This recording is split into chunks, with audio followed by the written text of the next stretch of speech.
What's going on, everybody? Welcome to another tier list. I'm Owen Finch, and I'm here with.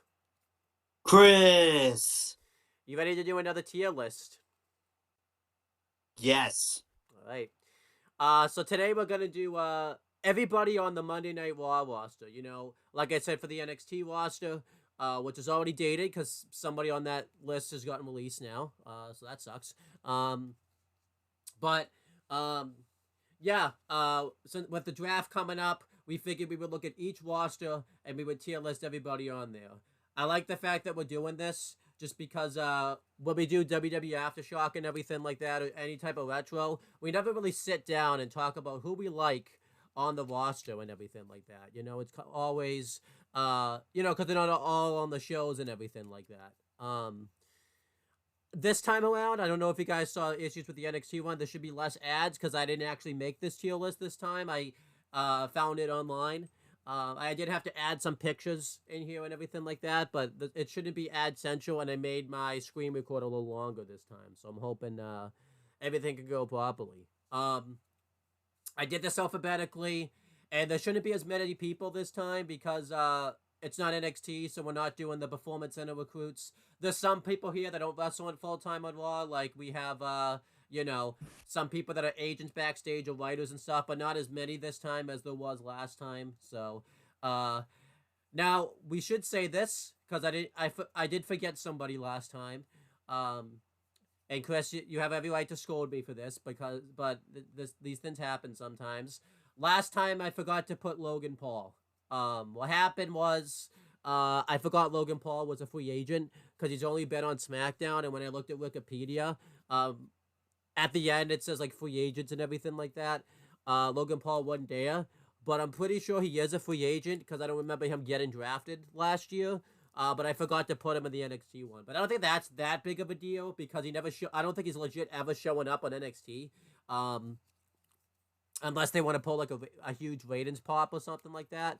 But I'll just say this now: if we probably did Logan Paul for NXT, he'd probably go into Hall of Fame just because he's been awesome lately and compared to everyone in NXT. But yeah, you ready to do a nice tier list for the Raw roster?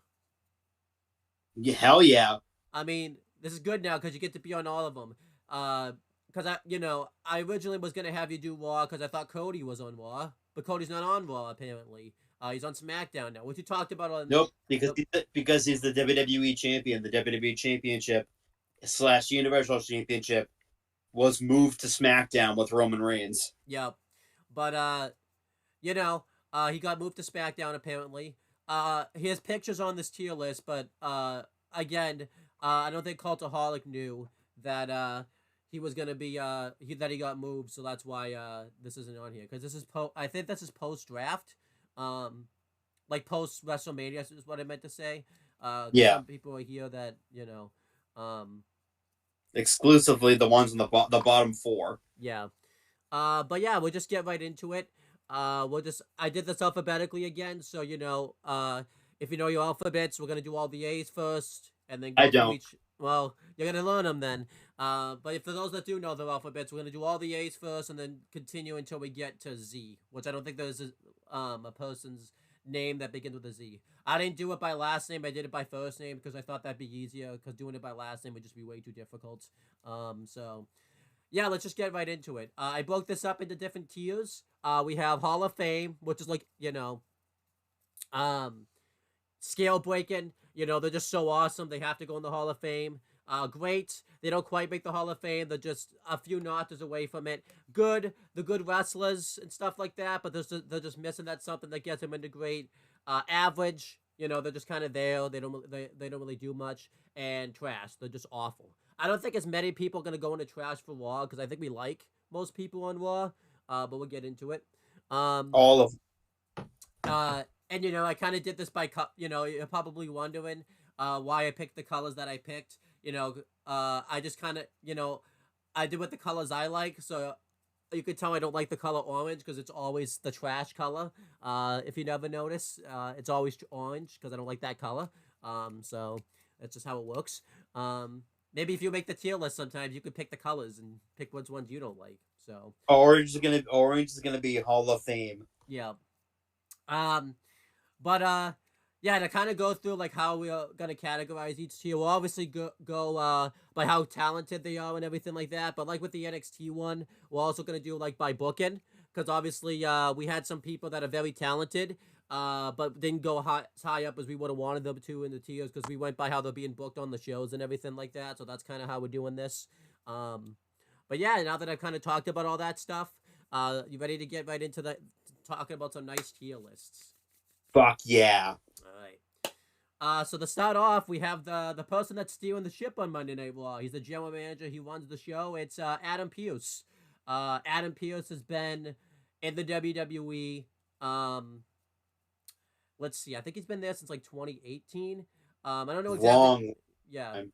I don't exactly know when he signed, but he became like an on-screen presence like 2019.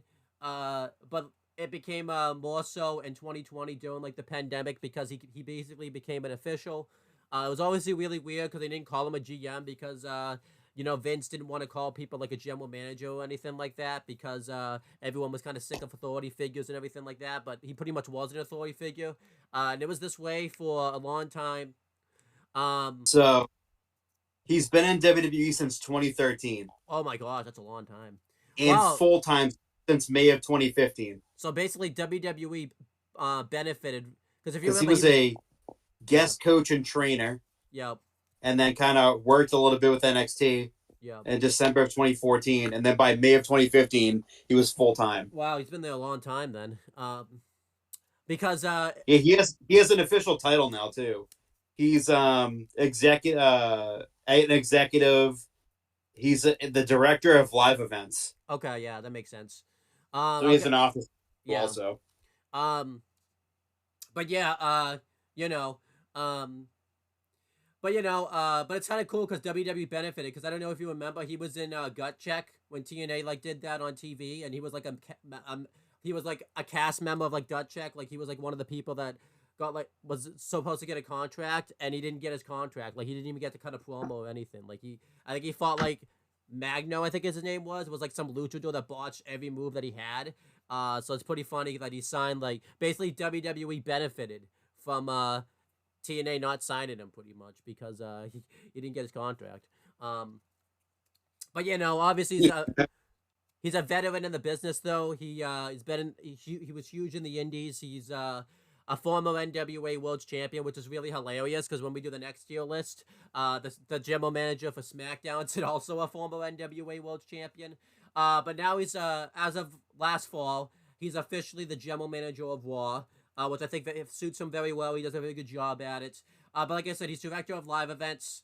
I, a good story is I think I talked about this before, but my cousin like one time like got up to get like a drink or something, and it was one of the weeks where the Street Profits did their entrance in the crowd, and he like got a picture with them. And obviously it didn't get physical, but like Adam Pearce was like the security guard, like protecting them and all that type of stuff, which is pretty funny and all that type of stuff.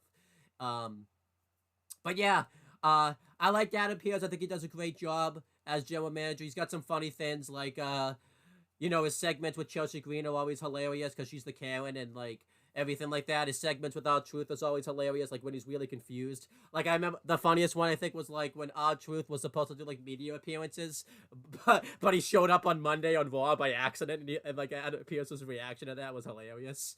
Um, the segments, like, even though it ended up turning around, like the segments he did with LA Knight when he became Max Dupree was really hilarious backstage and everything like that. I remember there was a segment he did where like Bianca Belair got like fined for like attacking Sonya Deville when she was an official, and he like fined her like $1, and like the end he's just like, I hope you learned your lesson. He's like, oh yeah, a whole dollar's worth. And then like, he like scolds Sonya Deville about it when he's just like, hey, I'm just doing things by the book. Like sometimes he has like really hilarious segments. He does. I'm gonna put him in the great category. I think he's He's really great. good. I was gonna say yeah.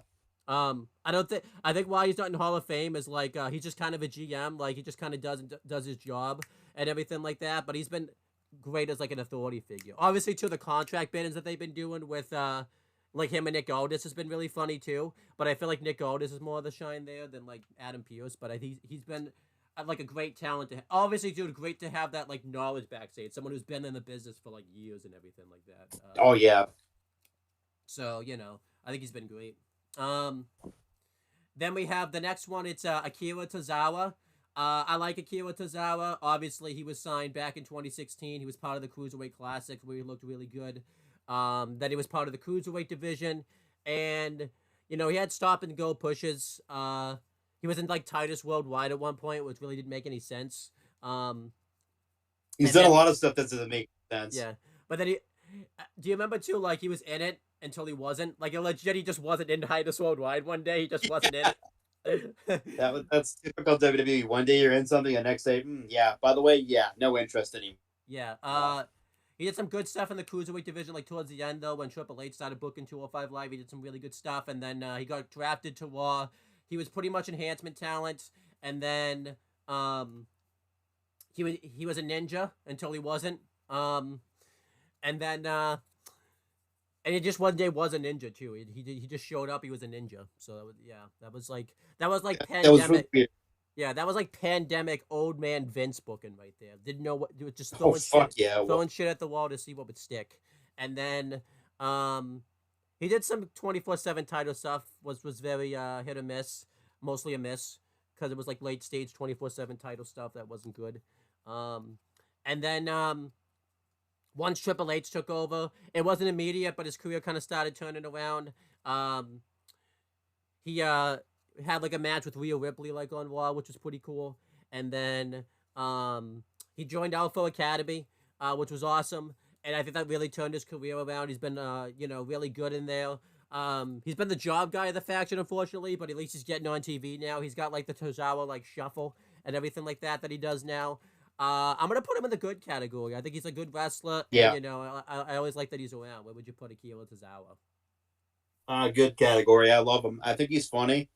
I don't think he can go any higher for me than in the good category. Then we have Alexa Bliss. We talked about her because she was made an appearance. She didn't get drafted last year. She's a free agent because she's out of action because she's she's not pregnant right now, but that's why she was out of action. But she just had a child recently. She could come back fairly soon, or she could just never come back. It's obviously very tough to tell. She might be done wrestling. I think I talked about this before. It depends on what role she was in. When she was like late 2016, up until like late 2018, Alexa Bliss is like a heel. She was very good. Babyface, she's okay. When she was with Bray Wyatt, she was awesome. And then like when she left Bray Wyatt and she did the Lily stuff, she wasn't awesome. And then obviously she was kind of in like the middle, towards the end. I don't remember where we put her before, but because this time around I'm just gonna put her in the good category. I mean, she was Hall of Fame. No, she wasn't. No, she was like great, but I feel like also too we're comparing a different roster this time. I feel like I'm obviously comparing it to that. Like right now, she's not doing anything right now, but I'll put her in the good category. Would you put Alexa Bliss? Good. I feel like she was like. I feel like her career was very weird because it's like, at times she was like great, and and other times she was like really bad. Yeah. Character wise, then but yeah, like I think she belongs in the good category too. And again, I think we probably put her in the great category because we're comparing a different roster this time than we were last time, so that's what we're also thinking of that. But I'll let you talk about the next one since you haven't talked about one. Andrade. He's just Andrade, right? He's not because well, he's kind of both, but they kind of refer to him as Andrade. They refer to him as Andrade, but he is definitely Andrade El Idolo too. Also, yeah. I want to talk about him. So he came up through the ranks, obviously in a very rich family history in Mexico in CMLL, where he was a big time star in CMLL as La Sombra. He got signed to WWE in 2017, I want to say. 2016, because He was Yeah. because he was right before the Bobby Roode like NXT title one. Because I remember when Bobby Roode shows up, his first match was with Andrade, and Bobby Roode signed in 2016. So he was a part of that crop. That was after I think Kevin Owens and Sami Zayn's group, right? Yeah, yeah, So he signed in November of 2015. yeah. Um, so he came in as Andrade Cien Almas and was really good. Right out of the gate, his first big match was an NXT Takeover at the end Yeah, against Sean Spears. No, at that time is Ty Dillinger. Wanted to become NXT Heavyweight Champion. Got Zelina Vega as a manager. Went to SmackDown, and then really kind of like when he got to the main roster, kind of toiled a little bit. Like yeah, very he much won a so. few he won the U.S. Championship. He started teaming up with Garza, and then he started teaming up with Austin Theory and Angel Garza in the pandemic. That was really fucking weird.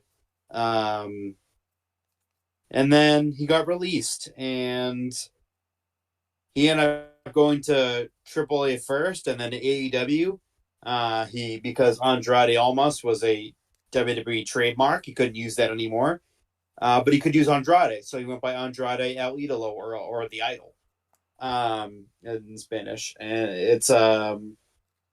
it was a very odd debut because he came out in Jacksonville, um, at Daly's Place to literally, and I quote you, and I will say this, and you'll think it's fake, but he came out to literally no reaction.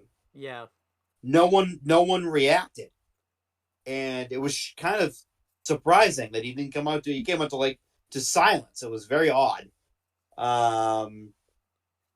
And he went on to he had a nice run there with Chavo as his manager. And then he picked up Jose the assistant, who was his manager. He rebooted the La Faction Inganable with Rouge. That really didn't go anywhere after a while because Andrade was out of action for a very long time. He came back and as a babyface and had a great match on his on I think it was on one of the first episodes of Collision. Had a yeah, fantastic, um, but then it went downhill from there, and he ended up teaming up with or being managed by CJ Perry or Lana, and then against Miro. And after she turned on him, he had left AEW by the end of 2023. He was gone. And he made a return to CMLL where he first became a star. Wrestled a few matches there because he had a commitment to CMLL before I think his release or before his contract expired with AEW. So he just did that and then made a surprise and then made a return to WWE at the Royal Rumble. And he wasn't really featured a whole lot in the lead up to WrestleMania. And they're on the road to WrestleMania because he kind of came out of the road to WrestleMania, but it was treated like a big deal. And he kept his entire gimmick from AEW, the name included. He's not Andrade Cien Almas or Andrade Almas or Andrade. He's Andrade El Idolo or Andrade. They call me the one. But as the intro to his theme song, it says El Idolo. So he goes by both in WWE, which is crazy to think that it's another one of those people who made the jump and just kept the same gimmick. yeah, and it's worked very well. I think it's worked very well in WWE too.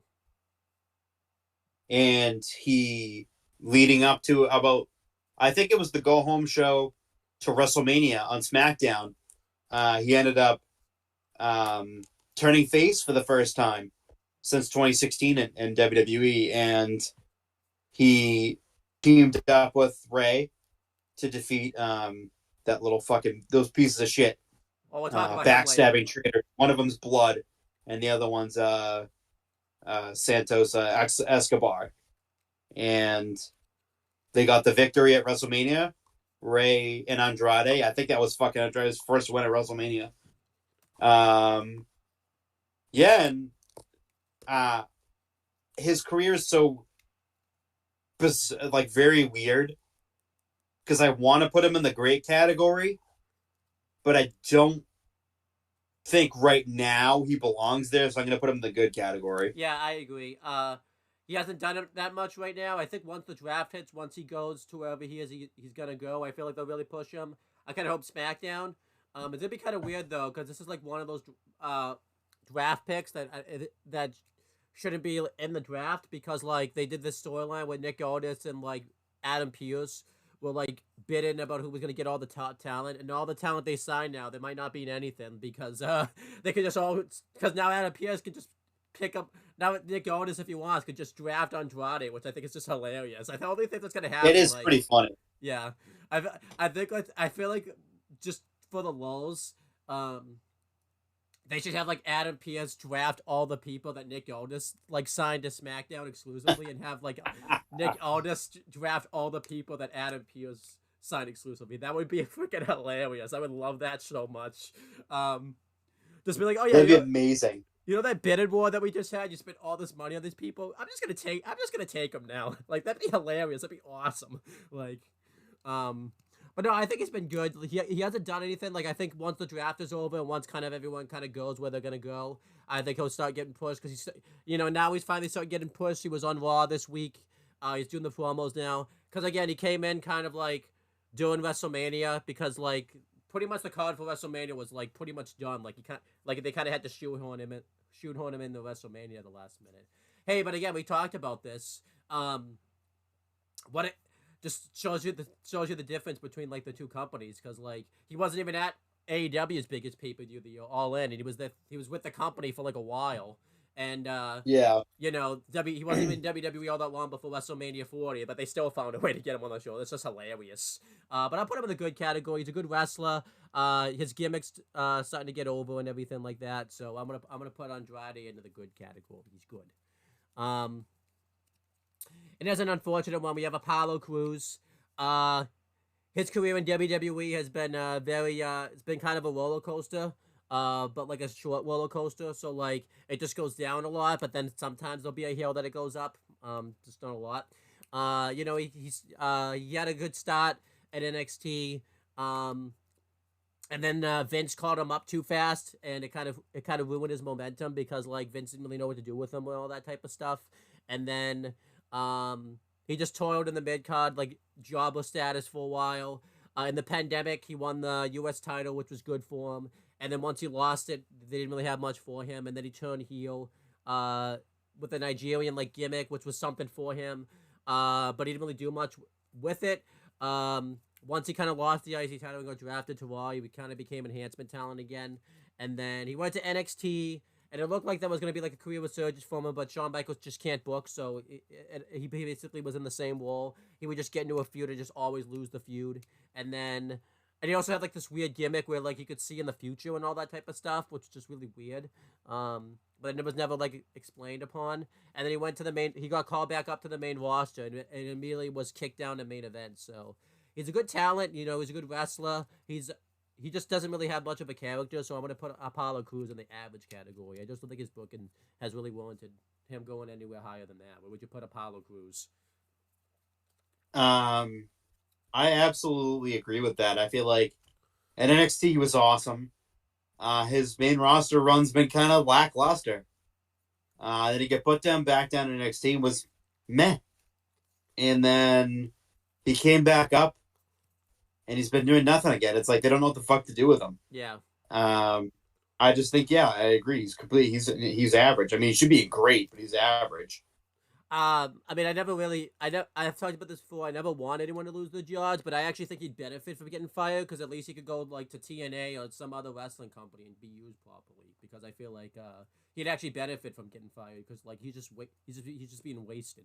So, yeah, But then we have Becky Lynch. She's awesome. She's been in the WWE. I think this will be 10 years. She's actually signed. And obviously she's had a fantastic wrestling career. She had a really good NXT run. It got kind of cut short because she got called up kind of abruptly. So kind of cut short a little bit. She's had a very good main roster one, an excellent one actually. She was the first ever SmackDown Women's Champion. Then obviously in 2018 she really caught fire and got the punch in the face. She was the first winner of the women's main event of WrestleMania. She was the first one to ever hold both the Raw and the SmackDown women's titles at the same time. She just basically has done everything that you could do in WWE pretty much. She just recently won the women's world title, which wasn't very popular with everybody. Not backstage, but like the fan base and everything like that. But I don't have an issue with it. Yeah, get over it. I'm gonna put her in Hall of Fame. I think she's awesome and she's just great. Oh yeah, absolutely. So Becky Lynch is going into the Hall of Fame. I think the people that are whining about this about her most recent reign don't understand that Liv Morgan's turning heel. Yeah, it's so obvious that Liv Morgan's turning heel, and it's the easiest thing to do is Liv Morgan turns heel. Yeah, Rhea comes back. Rhea's the face. Rhea faces Liv Morgan for the title. That's your program. Boom! Yeah. I just solved that for you. I mean, I was saying that yesterday because I also talked about this in the chat yesterday. Liv Morgan really doesn't have like a reason to turn heel right now. So like, Becky Lynch winning the Battle Royal is a perfect way for her to turn heel. So it's gonna be great stuff. I don't think she needs to. Yeah, because like she could. I know she's getting like a heel reaction right now, but there's no like reasoning for her to actually go heel other than that's what the crowd wants her to do. I feel like if she goes heel, the crowd will chant it. But yeah, exactly. Because it's technically. But the thing is, too, Rhea's gone for 3 months. Yeah. So what do you expect? What like Liv was gonna win the title and retire for 3 months? Yeah, yeah. And then wait for Rhea? Like, yeah, that's true. No. But we'll talk about that later. Becky Hogan too, which is like not even true. Yeah. Because literally a couple weeks ago she literally put over Rhea Ripley at WrestleMania. Yeah, clean too. So not even fucking close to what Hulk Hogan was doing. Then we had Big E. We talked about him last time. I don't think we need to go through it. He's gonna go in the Hall of Fame again. So he's literally one of the best talents WWE's ever found and developed. Yeah, he's going to Hall of Fame. And again, we can he's still under contract and everything like that, but he's a free agent because he's never been drafted because obviously he can't wrestle, so that's why he's here. But he's still like in the company and everything like that. Then we have Billy Kidman. He's a agent backstage, so that's why he's here. He'll be in the next one also.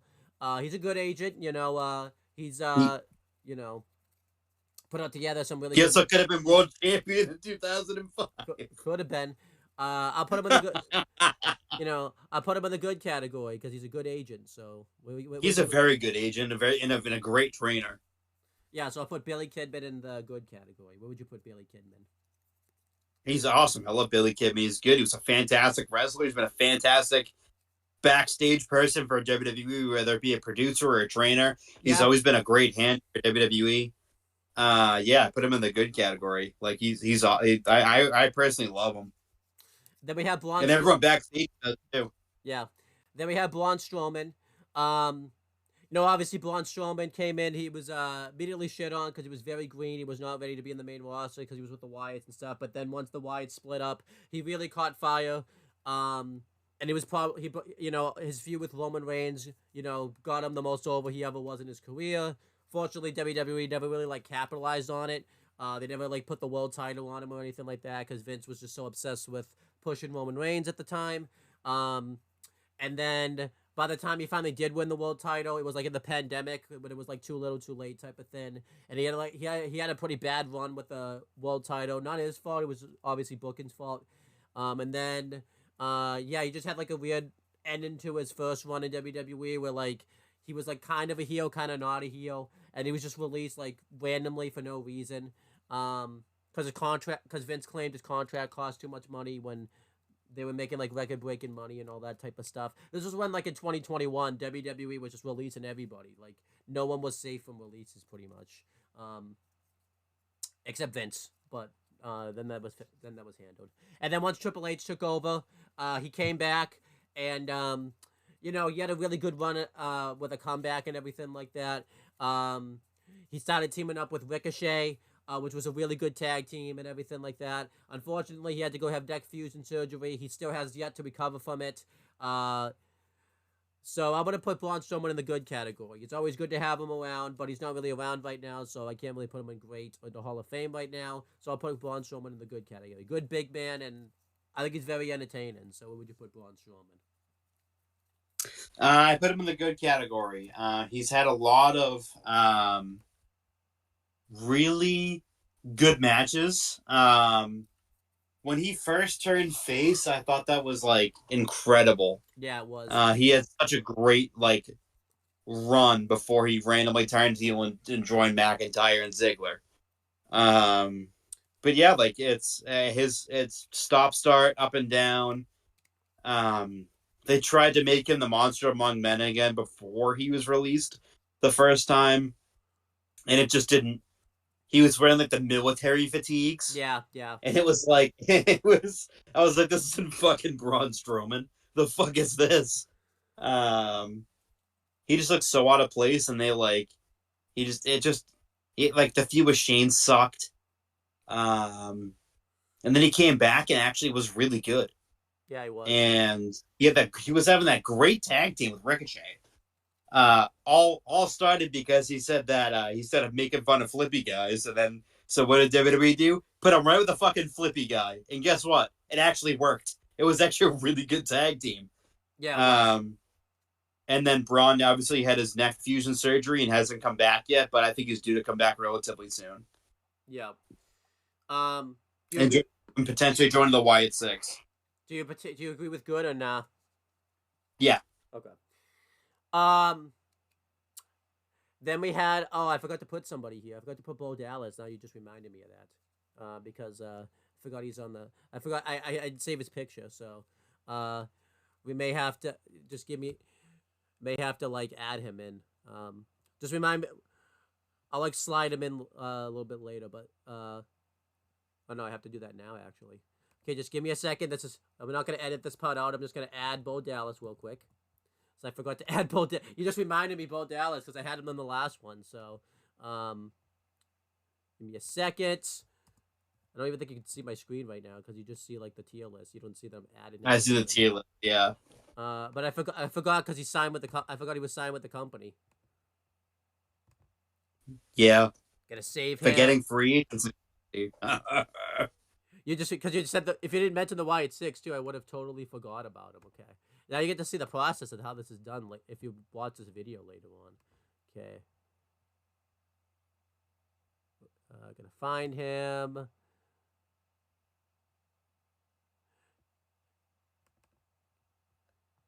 Because we deserve him. He's the next guy. What would you put Bo Dallas? You know, we talked about him. I think I'd still put him in good category because he hasn't shown back up yet or anything like that. Yeah, I put him in the good. I think he's always been really good. But he just whether he was with the B team or whether he was a part of the Miz Tourage or on his own, he's extremely talented. And it's not like a pity good either because of Wyndham passing, but Taylor's an incredibly talented person. Yeah. He deserves it, and I can't wait for him to come back. I really am. I'm looking forward to it. But yeah, there you go. So Bo Dallas is here now. So, okay, now let's go to Brock Lesnar. I think, again, watch the NXT one. We kind of talked about him. I think he goes into Hall of Fame, even though we don't really know what's going on with him behind the scenes.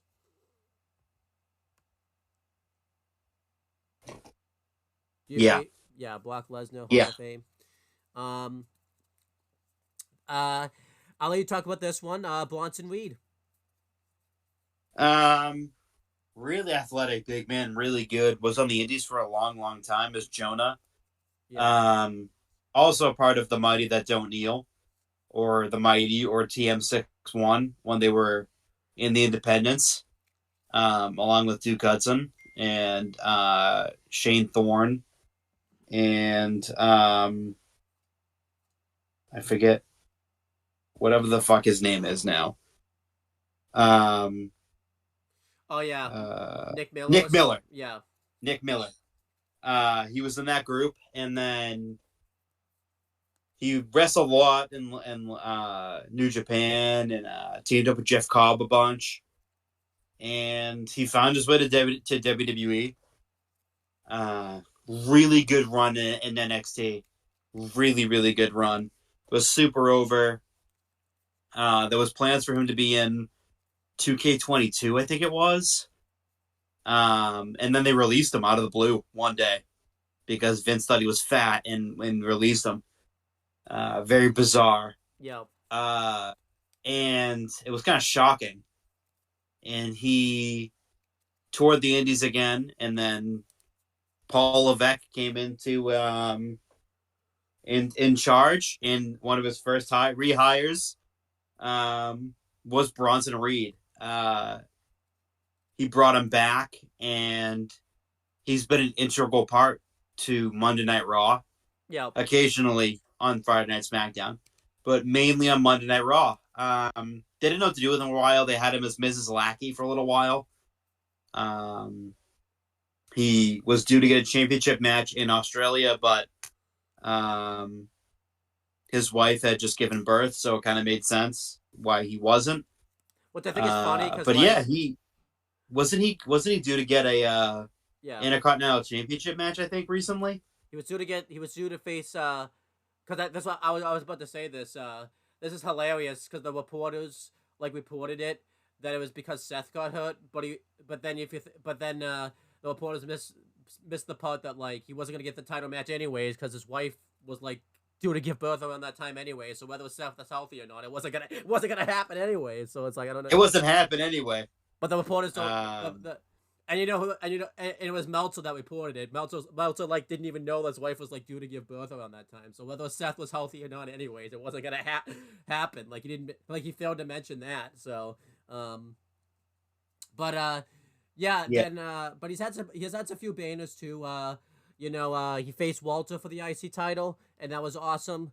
Um, he had like a really good feud with Bobby Lashley that kind of ended because they both got separated during the draft, so they never like finished the feud or anything like that. Um, he won the Andre the Giant Battle Royal recently, and it looks like he's actually kind of benefited from it a little bit. And then it looks like he's gonna get into a feud now with Sami Zayn for the Intercontinental title, which I think is cool for him. that's So what I was thinking of. He was because I knew he was getting a shot at the Intercontinental Championship really soon. I think he's getting in a Backlash, or just maybe he'll have it on Raw this week or next week or something. Um, I think he's been great at, and stuff like that. The only thing is like I don't think he's had like consistent enough like storylines. Like sometimes but he's at least booked every week, which is good for him. So I'll put him in the good category. I think he just needs to get like a significant storyline that he can like really sink his teeth into and all that type of stuff. But where would you put Bronson Reed? Absolutely put him in the good category. Yeah. He's very good. I think he's starting to finally get like storylines like behind him now, and which I think is good for him. So that's awesome. Um, here's one. We have Bruce Pritchard, he's kind of like the head writer for WWE for a while, but now he's like a head executive at the moment. He's been with WWE for years. Obviously he was there as Brother Love, and then like eventually he transitioned behind the scenes. For the most part, he's been in the company for a long time. I think he left. I don't exactly know when he left, but I remember there was a period where he was just an Impact for a while, doing basically the same job that he's doing now. But then For a long time, he was act. and then he came back. Um, Obviously he gets a lot of hate because he's a very much like Vince's right hand man. So like a lot of people kind of trash him now because like even though Vince is out of the picture because he's there, they think like it's basically like Vince being there because he always kind of like writes the storylines the way Vince wants him. But I haven't really seen anything like that he would have been doing, but it's always good to have him around. Um, I'm gonna put him in the great category because I think he's just been great to have all around. He's been part of like the most significant parts of the storylines. It's always good to hear him talk about like stuff on documentaries. The only reason he's not like Hall of Fame is I think it was pretty during his podcast. He's made it look pretty too obvious that he's was trying to defend Vince when he shouldn't have been defended and all that type of stuff. And he's also written some like really goofy characters and everything like that. But I'm gonna put him in the great category. Where would you put Bruce Pritchard? I put him in the great category. I think he's been a very, very good executive, and it proves that he's just not a Vince guy, Yeah. a Vince right hand man, because he's maintained his job with Triple H. Um.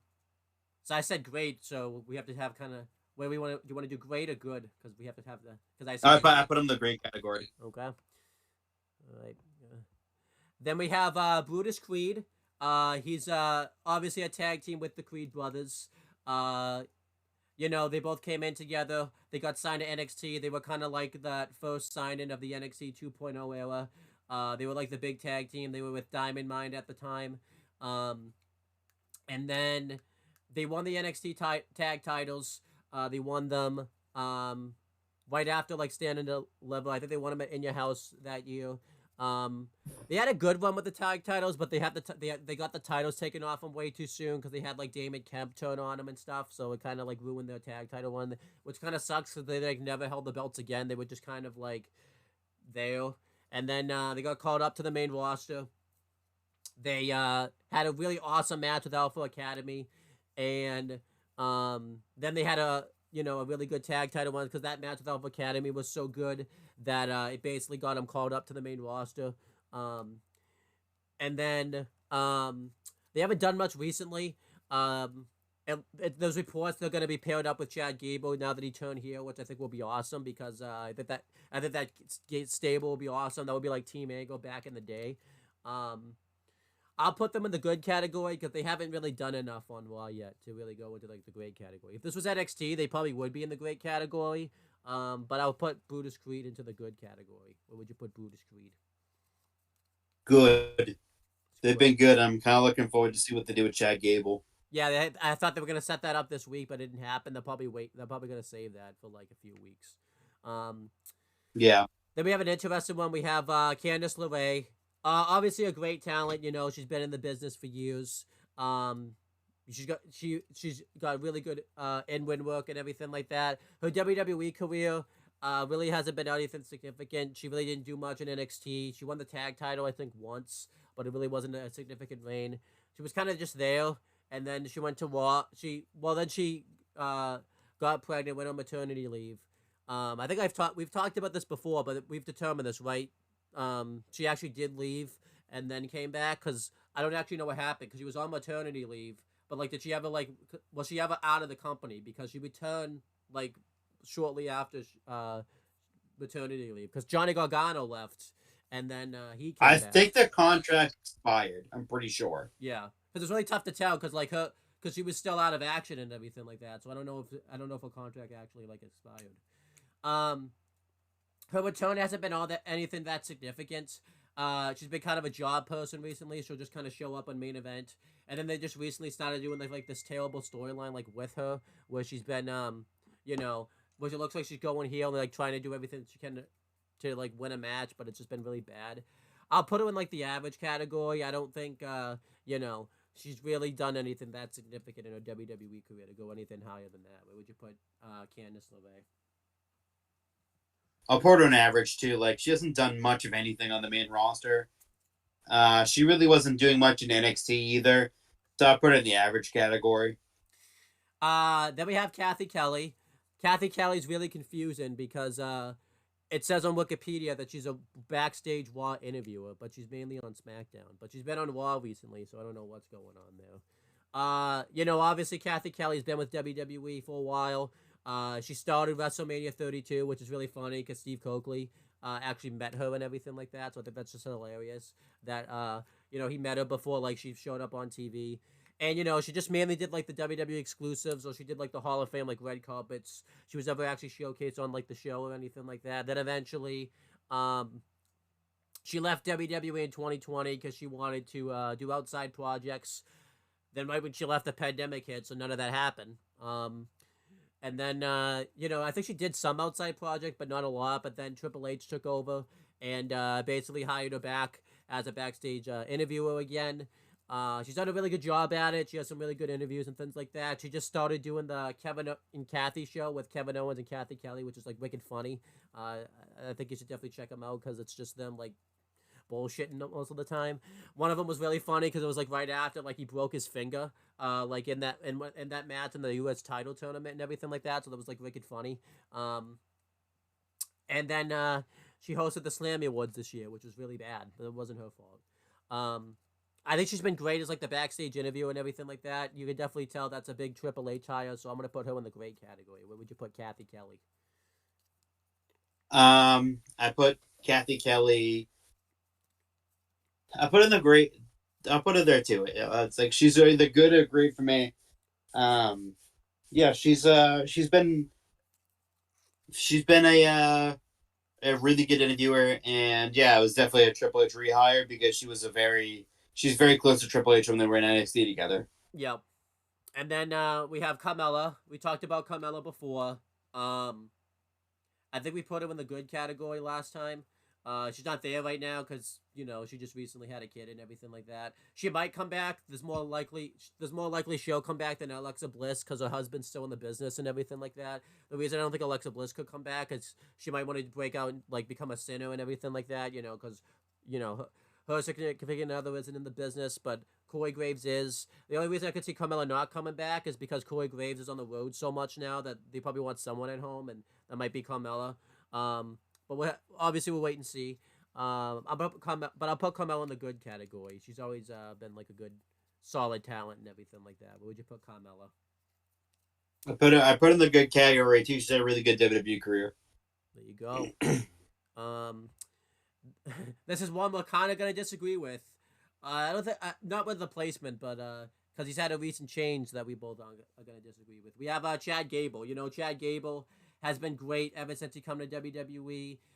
He started off in NXT. He formed Alpha Academy, which was a really great tag team that Vince just decided to break up one day because he doesn't like tag teams. And Chad Gable kind of floundered by himself for a little bit. He was kind of enhancement talent. And then he teamed up with Shelton Benjamin, which was basically Alpha Academy 2.0. And then Vince split them up. American Alpha, Yeah. What did I say? Alpha Oh, Academy. I always do that.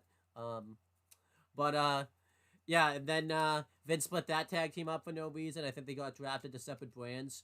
And then yeah, he just basically bounced from tag team to tag team. Then he teamed up with Robert Roode. And then that tag team.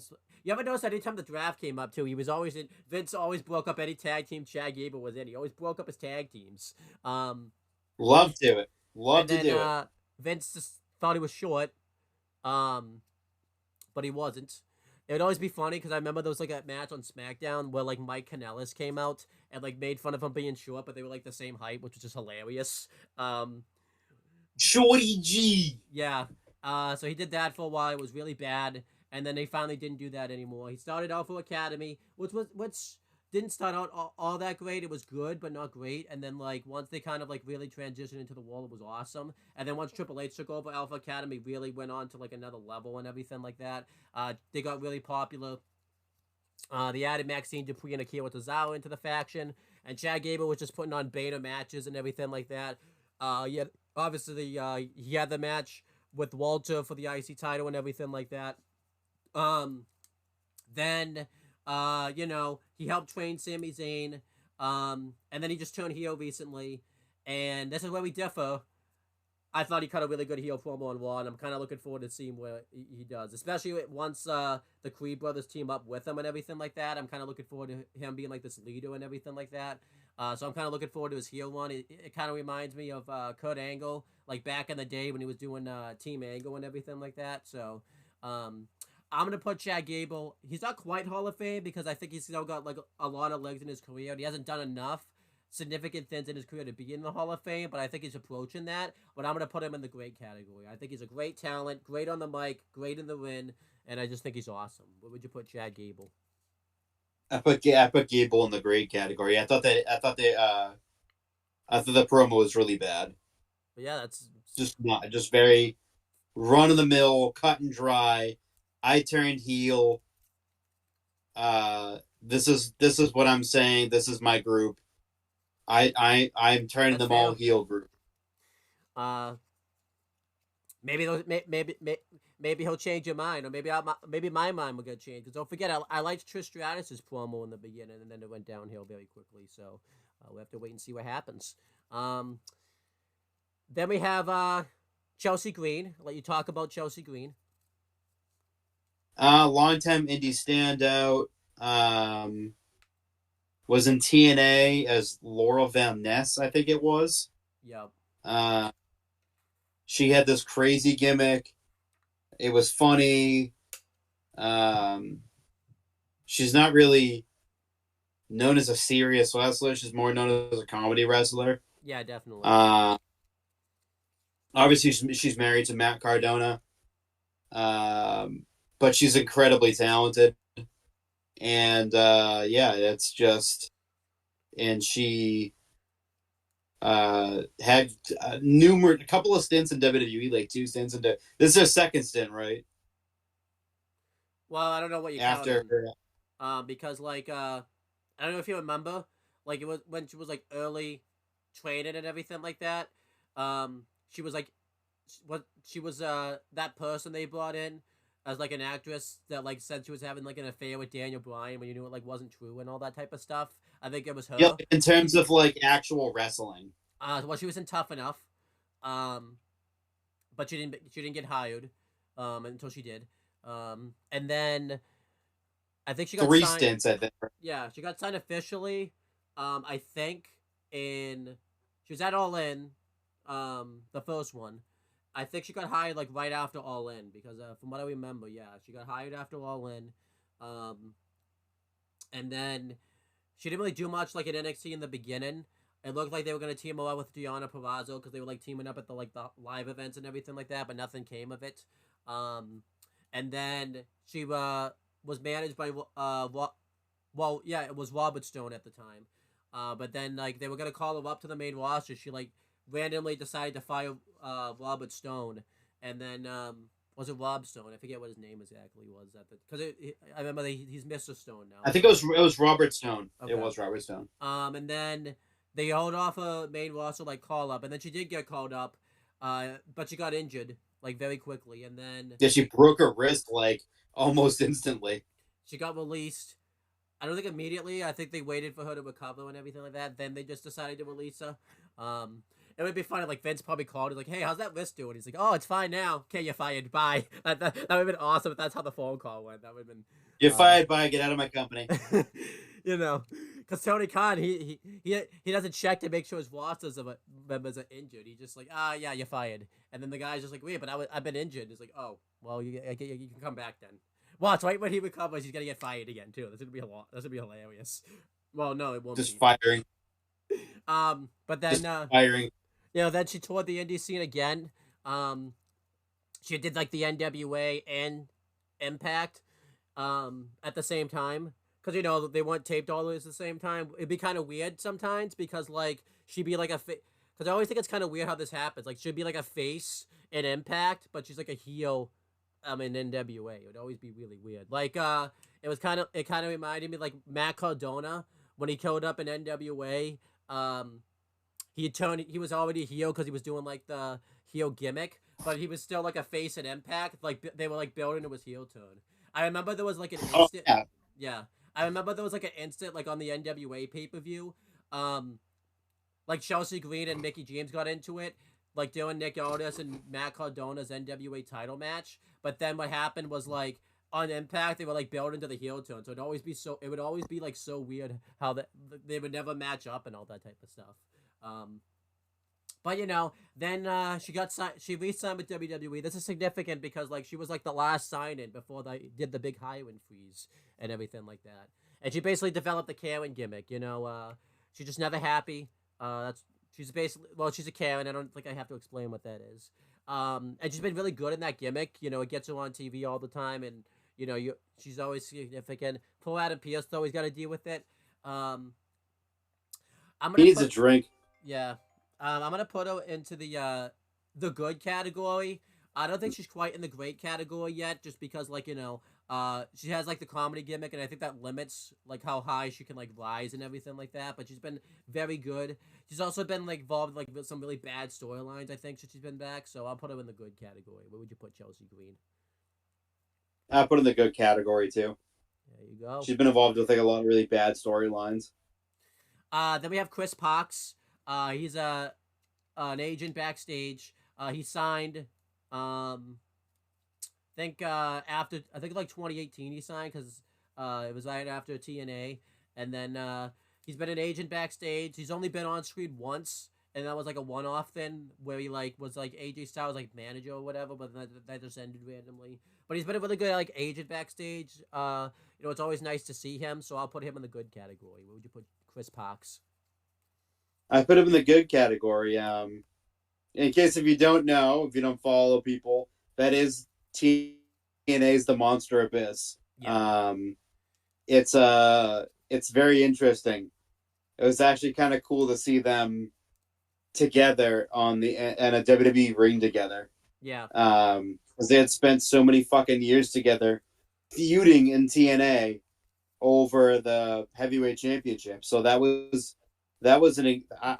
thought that was like a really nice touch. And again, like he's a part of this crop of producers that are just excellent. Who just know how to put together a match, know how to put together a fucking storyline that is coherent. And yeah, and it's really showing, and he's been fantastic as a backstage producer for WWE.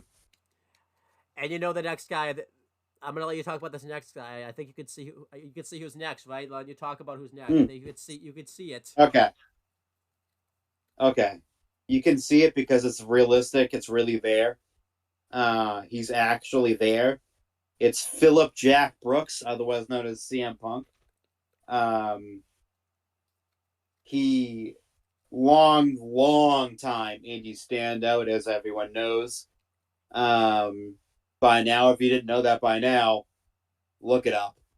IWA Mid South, Ring of Honor, TNA, just a fucking legend in this industry. He finally made the jump to WWE in 2005. I think it was the fall of 2005. Yeah, it was September of 2005. He was doing dark matches in the November by November of 2005. He was on OVW TV, and he was a Paul Heyman guy. And by June of 2006, he was called up to the main roster, and just from then on out became one of the best wrestlers in WWE history. And he wasn't a Vince guy, I'll put it that way, very lightly. Him and Vince never really saw eye to eye. Especially Paul Heyman too, because Paul Heyman and Vince really never saw eye to eye with Punk, because he was a Paul Heyman guy, and Paul Heyman was very integral in his career. He's the very first Paul Heyman guy. He doesn't lie when he's saying that. He's saying that because it's the truth. He is the very first Paul Heyman guy. And Paul fought for him and fought for him and fought for him and fought for him and fought for him.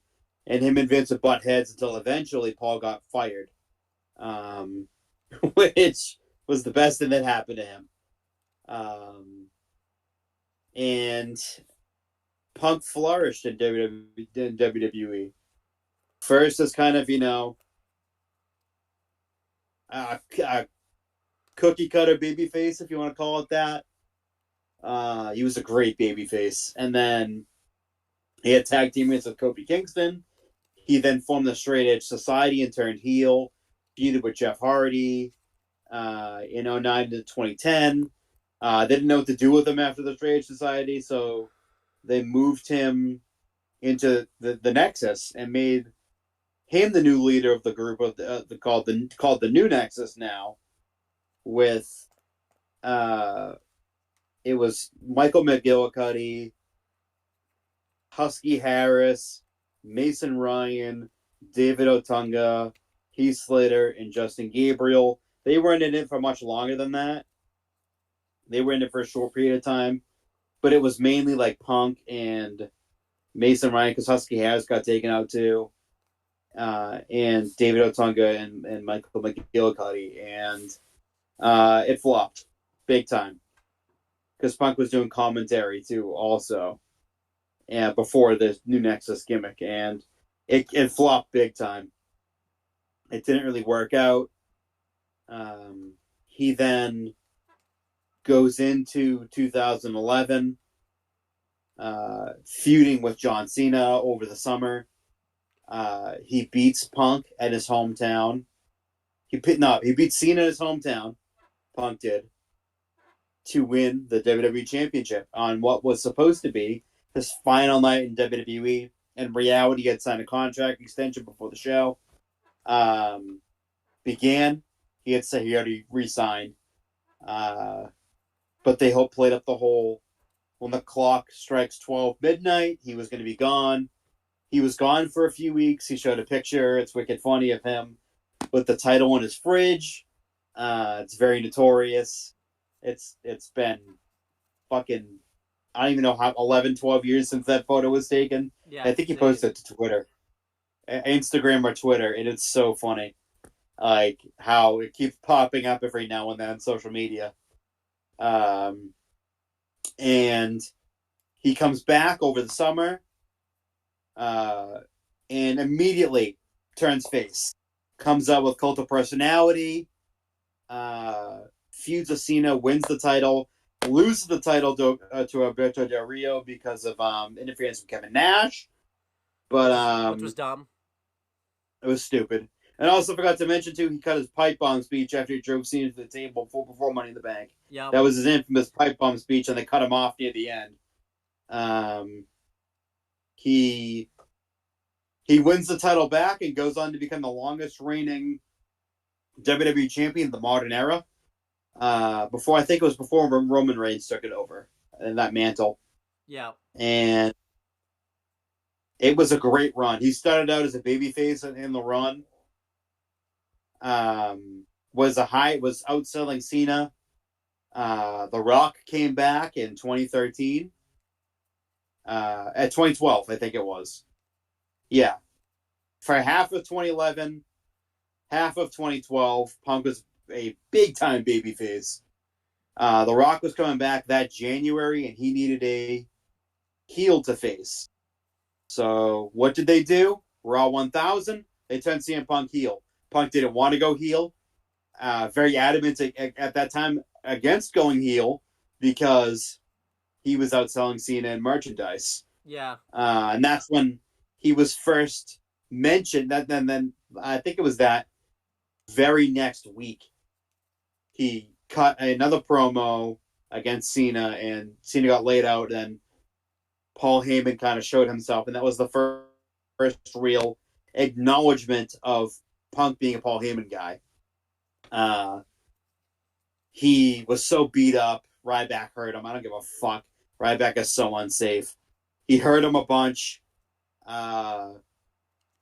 This is when you can start to see that Punk was not really himself.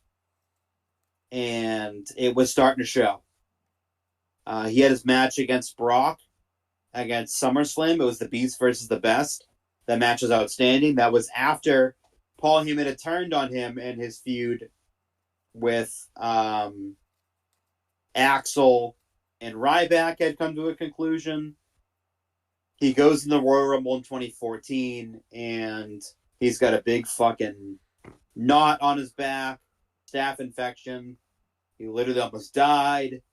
For legit, not wasn't in the best of health. Like I said, near death at that point. They kept giving him Z-Packs, and he quit the next night on Raw. Literally just walked out. And it was in Chicago. I think and they were chanting CM Punk, and Stephanie shut it down. He quit, and very um, much so burning bridges and pissing all over them. And he was fired on his wedding day. And at that point, Punk did an interview, and he said it felt great to be retired at 34 years old. So he was all but retired at that point in time. He did a couple of indie run-ins over the years under a mask. No one really knew it was him until years later.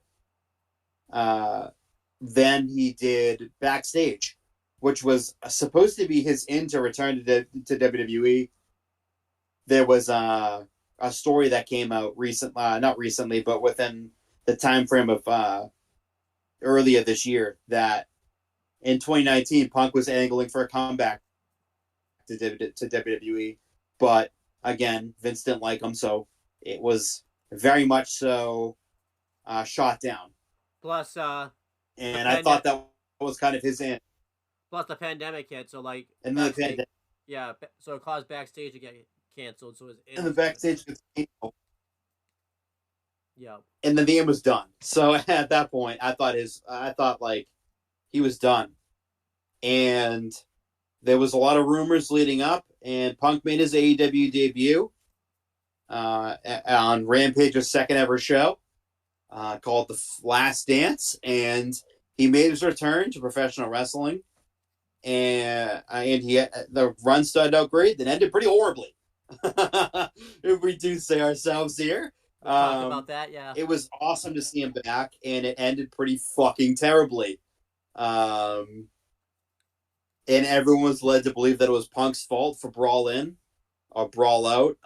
Brawl Out and Brawl In also too. Turns out neither were his fault. It was just a narrative spun by the other side. And he got suspended, and he needed time off because he got hurt. Tore his tricep, which, AEW didn't. I won't go into that. They treat him like shit. And he comes back and hurts his foot almost instantly. Breaks his foot, and then he comes back from that, and at that point, we were watching Collision. Owen and I were. It was right before he got fired. Yeah, like one of the. And we were sitting there, and we looked at each other, and we're like, because we were together, and it was the 4th of July party my family was having, and Owen was at my house, and I look at him, I'm like, the Punk don't look right. I'm like, he looks completely unhappy. Yeah. And he was. And this is before Brawl In. Yeah. This is before the brawl with Jack Perry. And at that point, he was done. He was just mentally checked out.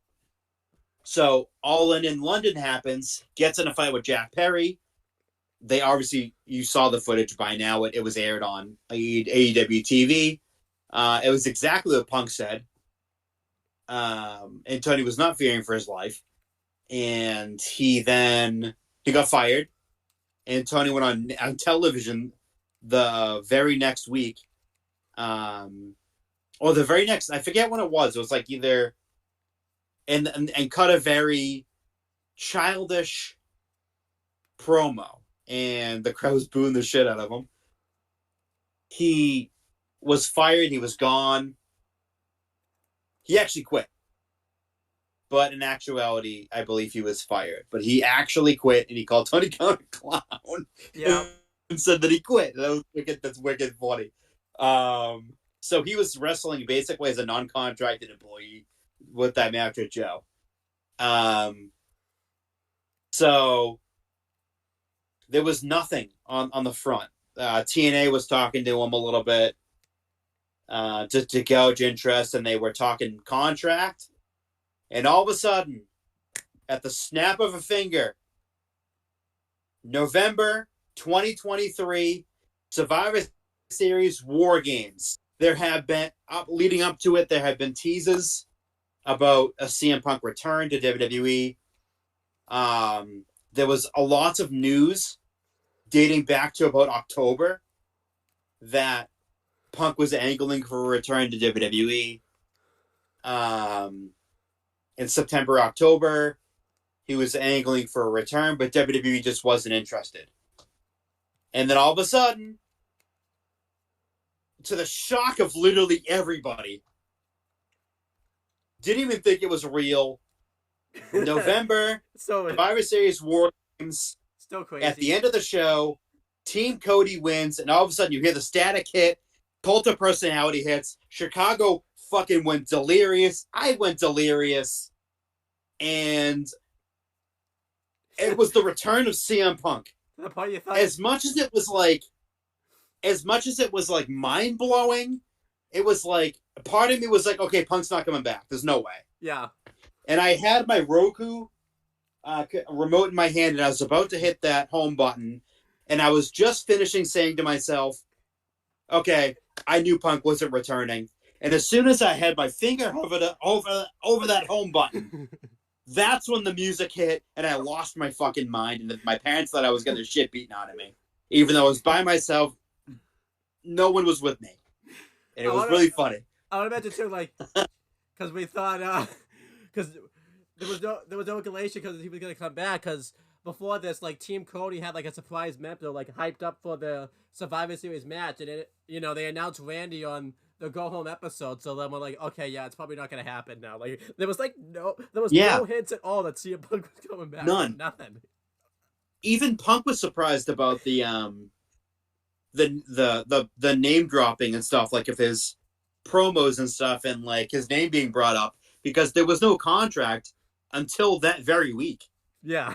And they were talking, so I mean a deal was pretty much done by the middle of the week, leading up to Survivor Series, and they were talking Royal Rumble, but they were like, yeah, we can't keep that a secret. Well, and Punk was like, no better time to do it than at Survivor Series. Yep. It's in Chicago. Nobody knew. And I mean, in the back of our heads, it was like, okay, he's coming out. There's no way he's not. There's been rumors after rumors after rumors, and it's in Chicago. This is CM Punk territory. And as much as I wanted to believe he was there, part of me was like, there's no way. And then the static hits, Cult of Personality hits, and it's like, what the fuck just happened? And he comes out to a complete delirious reaction. He made a few appearances on Raw to close out the year. He also wrestled on the Christmas holiday tour. He had 2 matches against the idiot that's coming up soon. And he closed out 2023 as a contracted employee for World Wrestling Entertainment. What a weird statement that is still to say to this day. I forgot to mention too, he showed up in January while he was on hiatus to kind of make amends. He apologized to The Miz. And it was Bayley who invited him because Raw was in Chicago. And she invited him. He accepted it. He showed up. He apologized to The Miz for saying, go suck a blood money covered dick. He apologized for that. Just kind of making the rounds, kind of apologizing to people, and kind of testing the waters. And eventually Vince kicked him out. And he didn't resist or anything. He knew he wasn't wanted there anymore. And he got kicked out, which was really funny because right when he signed, he was in Stanford. He was in the gym, and Vince showed up. And it's in the Ariel Hawaiian interview, and he said basically Vince was happy to see him, and he said basically let's go make some money. And that was the last time you ever talked to Vince. Yeah, because then a lot of shit's happened. Because Vince is gone after that. Yeah. Literally after that conversation, he never saw him again. Because Vince wasn't in the company much longer after that interaction. And then January, Royal Rumble comes out, massive reaction. Yeah, I was tears there. his tricep.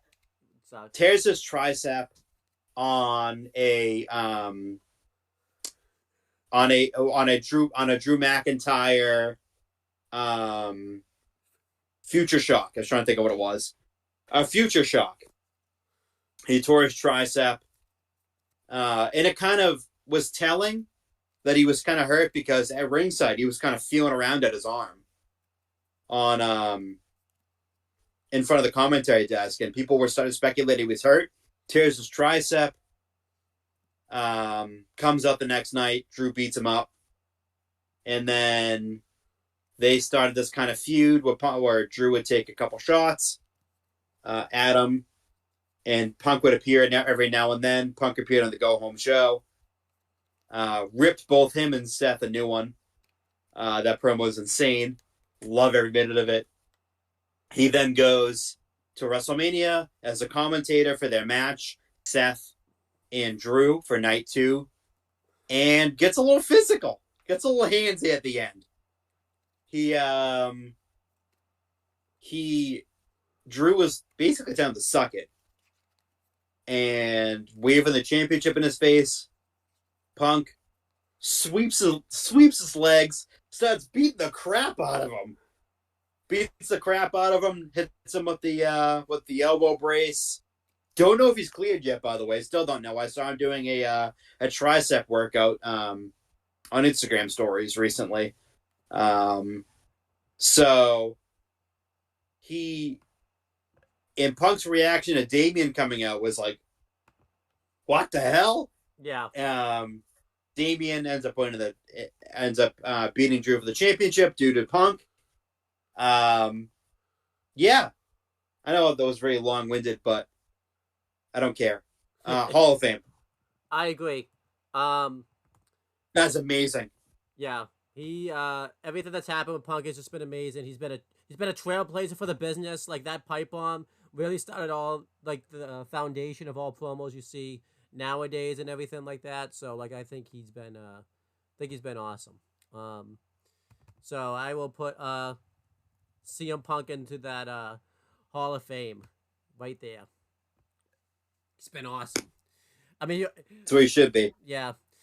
I want to mention, by the way, I think we got to Punk at like 47 minutes. It was like 29 minutes, and we're an hour 17 into this video, and we're still up. Like I don't know how long to talk. We should have just stopped it. We should have just. I should like clip this later, and like I think you talked about Punk for like a while. Like that's how long. I'm kind of worried how long are you gonna talk about fucking Cody when we do SmackDown. Like you're gonna be talking about him. Even longer. Yeah, I might have to. Maybe 3 hours. Yeah, but yeah. So CM Punk's Hall of Fame. He's just awesome. And you know, again, like he's injured right now, but like he's done a lot of great stuff even while he's been on the shelf, which is just great. So, then we have the next one. It's the current World Heavyweight Champion, Damian Priest, as you just talked about. You know, he's been great ever since he signed with WWE. He started off at NXT, and he did some really good work. He had like a Dolko type of character and everything like that. He was kind of like an upper mid card. He wasn't used all that much, and then he definitely benefited when NXT went to 2 hours because they finally had some TV time for him. He eventually won the North American Championship. Had a decent run with the title. He lost it fairly quickly, and then he was called up to the main roster. He teamed up with Bad Bunny and had a match with him at WrestleMania. He won the U.S. title from Sheamus. He had kind of a weird one with the U.S. title because he had like this thing where like he would like he had like multi-personality disorder with something like the Damien side or whatever. It was just really weird. And then he formed Judgment Day with Edge. He was like the original member with Edge of Judgment Day. And then it looked like Judgment Day was kind of going downhill because like no one really wanted to put Edge in the original incarnations. Like you talked about it a few weeks ago. They had like a match where like they just disappeared one day and it was just really weird. And then they turned on Edge, which was really random. And it looked like Judgment Day was going to go downhill real fast. I think Vince was going to break him up really quickly, but then they really benefited because then I almost said Vince McMahon took over. That would have been weird. But then Triple H took over, and he saved that faction. He really built a lot into that faction. He had Dominic Mysterio join up with him, and Judgment Day has been like a main focus on WWE programming. They also benefited because they because the bloodline broke up, like not completely, but like the original incarnation, like that Roman Reigns, Uso, Sammy, Solo, one of the bloodline, like started breaking up and everything like that. So they became like the main focus on Raw and everything like that. And they've done very well. They've won the tag titles. Damian Priest won Money in the Bank. Um, and they were just having a really good run as tag champs and everything like that. Then he eventually won the World Heavyweight Championship. And Damian Priest has just been a really good member of Judgment Day. I think he goes in the great category. I think he's on the verge of becoming Hall of Fame. He's just not quite there yet, but I think Damian Priest has been great. Where would you put Damian Priest? I put him in the great category. I think this is like he's about to enter.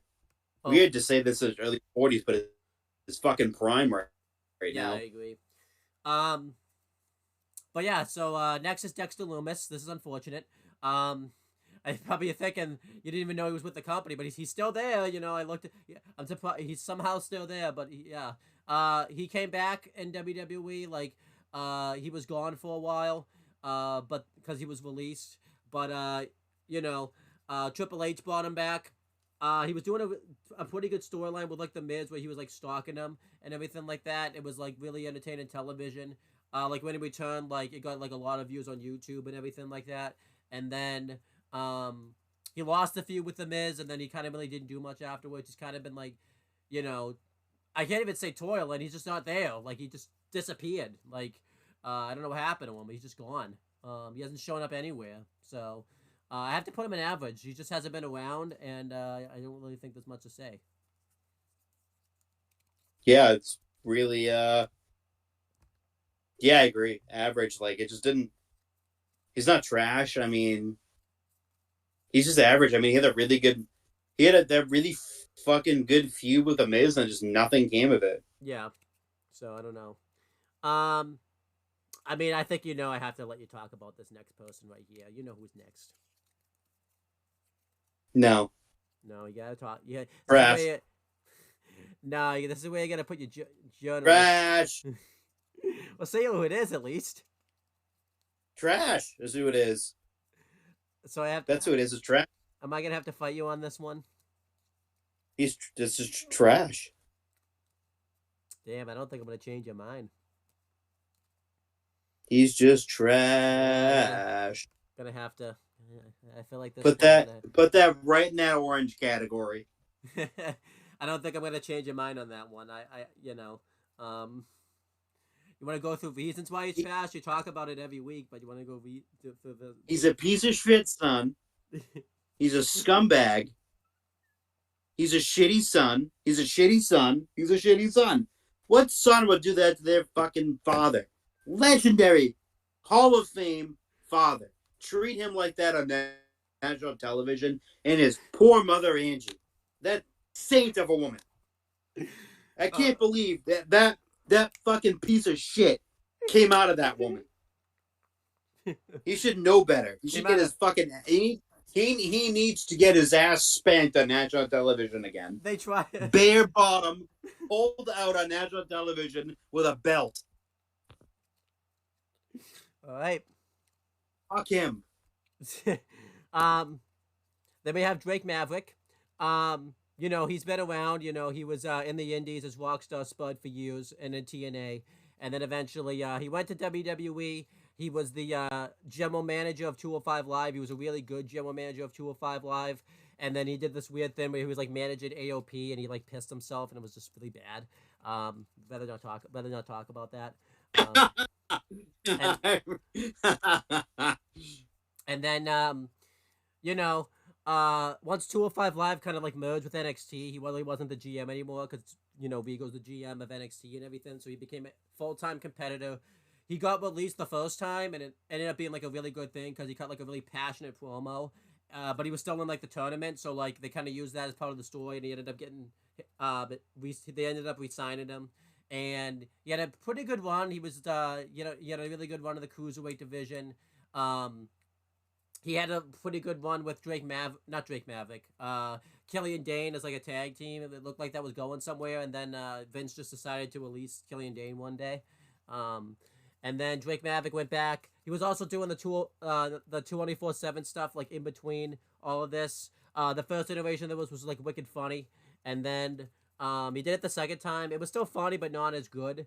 And then he transitioned, and now is a writer for Raw. He does a really good job at it. So I'll put it.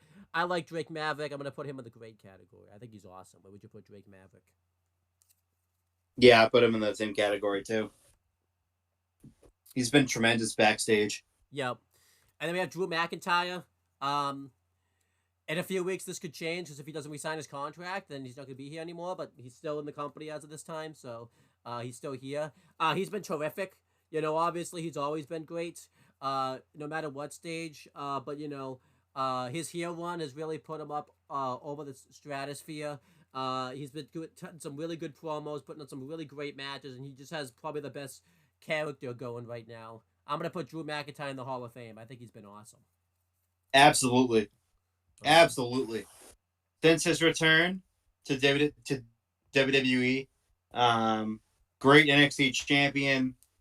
Career was kind of floundering on the main roster a little bit. The random tag team with Ziggler. The random stable that he was in with yeah, Ziggler and Braun, and then it was right when he turned face in early 2020 was when he was really on the when he was really ascending, and he really carried the pandemic era after winning the Royal Rumble. yeah, he did. Um, really carried WWE for a long time. Him and Randy both in that era. They really did. Um, Yeah. Listen, like and before the Thunderdome era type of thing too. So that just shows you how long ago yeah, it I was in was. the PC. Um, yeah, absolutely. I absolutely would put him in Hall of and into the Hall of Fame. Then we have Eric. He's one of the Viking Raiders. I've always liked Eric. Obviously, they started together as a tag team in the Indies as War Machine, and then they signed with NXT as the War Raiders.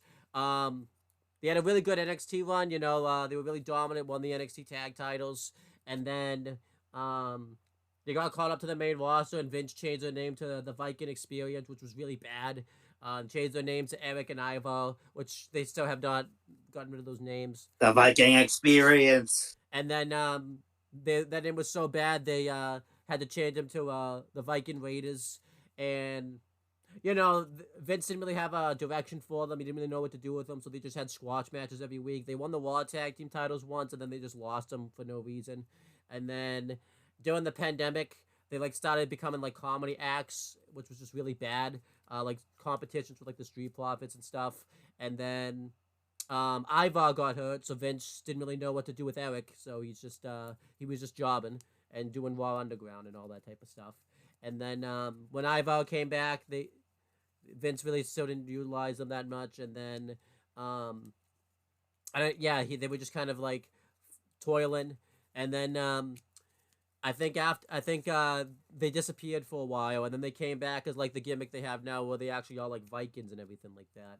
But luckily Triple H kind of took over, and he like kind of turned their career around and everything like that. But then one of them got injured again, like right after they had the match with the New Day, that Vikings Wolves match, and then they came back, and then um, they have done good things as a tag team. It seems like every time they're about to get like this really good push, one of them will get hurt. Because right now Eric has like he just got neck fusion surgery recently and everything like that, so he's been out of action for a while. But I'm gonna put Eric into the good category. I think he's a good wrestler. What's good about him is he's actually like the muscle of the group. Like it's Ivar that does all the high flying and everything like that. So I'll put Eric into the good category. Where would you put Eric? Absolutely, I think he's a very good wrestler. Um, yeah, I agree. Yeah, very good. Put him in the good category. Uh, then we have someone whose career path had just changed recently. We have Fabian Eichner. Yeah, I went by I alphabetized them by the names I'm gonna say, not the actual names that they have. So, Hmm. you know, um, Hmm. which is funny because if I actually did his actual name, it'd be Finn Balor next, but it's Fabian Eichner, yes, and the way my world working right now. So, yeah, Fabian Eichner though, Hmm. he's been with the WWE system for a while. Um, you know, he was kind of like enhancement talent from NXT, but he would always have like good matches. He really wasn't doing much, and then he started teaming up with Marcel Bartel. Um, they had a really good tag run, and then once the NXT UK became a thing and Walter signed, they formed Imperium.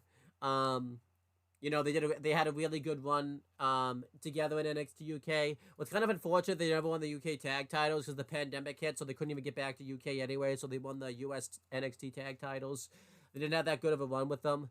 Um, and then you know, once Walter lost the UK title, he went to NXT US full time, and they all really formed like a big team and everything like that.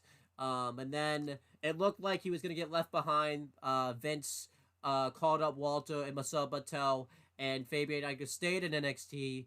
Um, it looked like he was gonna change gimmick. What was his name and that gimmick? Because if I say the name, I'm stuck to it forever. So what's his name now? Giovanni Vinci. And then you know, he was. It looked like he was going to be a model pretty much. And then Vince got ousted. And then Triple H took over, and he pretty much Clash at the Castle. Fabian Aichner was called up and was put back with Imperium, and they had a good one. You know, I don't think the one on the main roster has been as good. Walters obviously has been, but I think Aichner and Bartel are clearly just henchmen for Walter. But they've had some good tag matches and everything like that. And then they were teasing for a while that they were going to break up Imperium. They were going to kick Fabian Aichner out. But, you know, they kind of stopped teasing it for a while. But then on Raw this past week, at the time of recording this, they kicked out Marcel Bartel. And we still don't know, not Marcel Bartel, they kicked out Fabian Aichner. But we still don't know what's going to happen.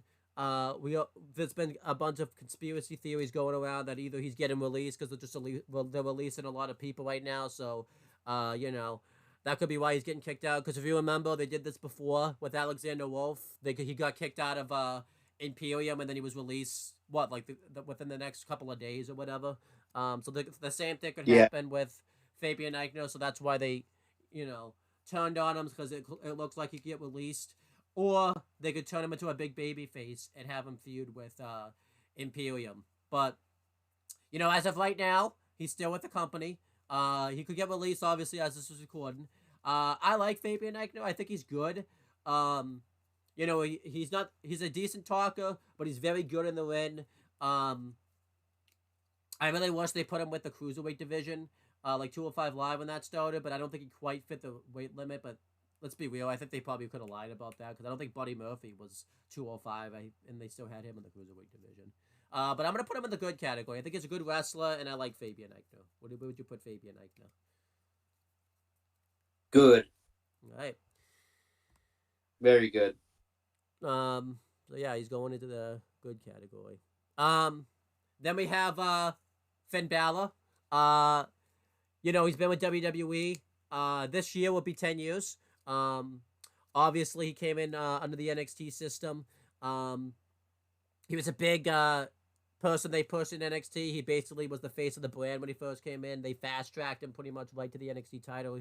He was the longest reigning NXT champion for a while. And then when he got called up to the main roster, it looked like Vince was going to really get behind him because he basically won the Universal Championship immediately. But then he got injured, which I don't think Vince ever got over that fact. I think Vince punished him basically for it. And he basically got relegated to the mid card. Really never really sniffed the main event scene ever again. And so then he went back to NXT. And he did really well. He turned heel, which was awesome. And then, yeah, he had a really good heel run, but I think he was just so over. And I think they needed like baby faces because, you know, they turned him babyface kind of quietly. And then he had a really good babyface like second run in NXT. He won the belt again, and then once his second run in NXT ended, he got called back up to the main roster, and basically Vince did the exact same thing. He pushed him in the beginning, and then he went back down to like where he was before. And then obviously I mentioned all the stuff with Judgment Day.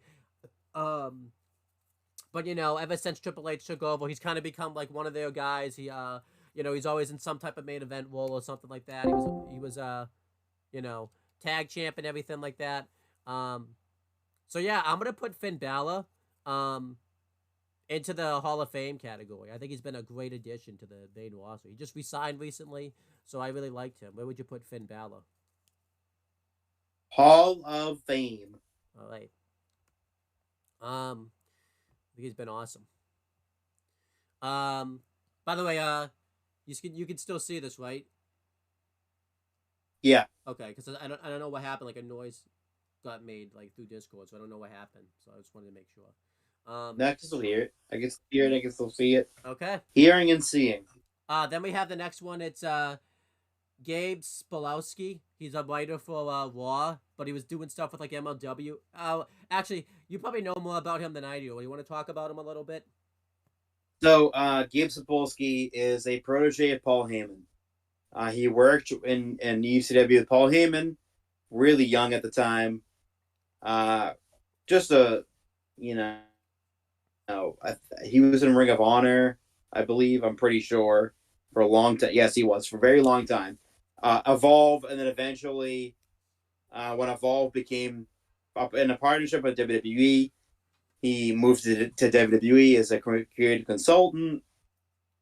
Um, he was released at one point by Vince during Yeah. the cuts, and then was brought back um, by Triple H, I believe. But he's been back in WWE for a while now. I think he's been doing Um, a great job writing for the show. 2022, Yeah. he was I released. And then September of 2023, it was September 23rd, probably 2022, which it seems like it was reported that he was resigned and would join the creative team. I think he's been great in the creative team, and he's been producing some great storylines. So he'll go into the great category. Where would you put Gabe Sapolsky? Great. He's been awesome. He's a really great mind for the business. Yeah. Good to have him there. Then we have Indy Hardwell. Um, she was signed back in like 2018, 2019 ish. She was enhancement talent in NXT for a while. Really didn't do much. Then eventually, when she aligned herself with Johnny Gargano, Austin Theory, and Candice LeRae as the Way. They were a decent heel act together. They won the women's tag titles in NXT once, and then when Gargano, uh, Candice LeRae left, and then when you know Austin Theory got called up to the main roster for the second time, she was kind of by herself, and she was also they did the storyline too where she married Dexter Loomis, and then who did she team with in NXT? She's like with Matt Cardona now and all that type of stuff. Oh, Steph Delander. She's Persia Parada in WWE. Yeah, and then they weren't really that good of a team. It was kind of bad. And then she got released, so she was kind of by herself, and she became kind of enhancement talent again. She would always get into feuds and not win them, and then she just randomly won the title one day, which I think has not NXT has not been covered from since, mainly because and it's why Roxanne Perez ended up turning heel to begin with, so it was just really weird.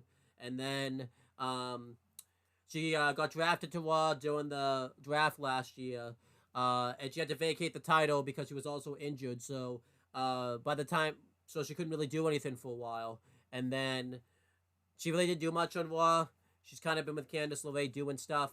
Um, the only thing significant that she's done since she's been on the main roster is at Elimination Chamber in her hometown. She challenged for the Women's Tag Team Championships. And now it looks like she's going to go here with Candice LeRae. It's really not very clear. I'm gonna put her an average because I don't think they've really utilized her to like potential. I feel like she's always kind of been enhancement talent or just not really been used. So where would you put not Candice away, Indy Hartwell? Yeah, I agree with that too. Um, Absolutely agree with it. Kind of sucks, but that's just how it is. Then we have Ivar, kind of the same thing with Eric. Not really much to say. The only thing new we can say is like since Eric's been out, he's been really showcasing himself recently. He has been very much showcased on Raw. Right now, he's being showcased in NXT. He's challenging for the North American title. He's probably not going to win the match, but he's been very much showcased recently. I think he's been great. I'll still put him in good though, because I don't think he's done enough right now on his own. He just kind of shows up, has a really good match, and then is just kind of gone. But this just shows you like the difference between like Triple H and Vince, because if as you saw when Ivar got hurt during the Vince era and Eric was able to wrestle, Vince just didn't use him. So it's kind of good that like Triple H is still finding stuff for him to do, even though like his partner's hurt, which I think is awesome. So I'm gonna put Ivar in the good category. Where would you put Ivar? Good category. All right, there you go. Then we have Ivy Nile. Kind of the same thing with the Creed brothers. She kind of came in with them, but she kind of did her own stuff. She was kind of doing well in NXT. She had like an undefeated streak for a while and everything like that. But unfortunately, nothing really materialized from it. Sean never really pushed her. She kind of always had a job, and then she got caught up to the main roster. And she's been with the Creed brothers. She faced Rhea Ripley for the Women's World Title at Day One. It hasn't done much since then. She's been doing the tag team run with Maxine Dupree recently. Even though she hasn't done much, I think it's still early in her Raw career to put her in average, so I'm gonna put her in the good category. Yeah, I agree. Good category.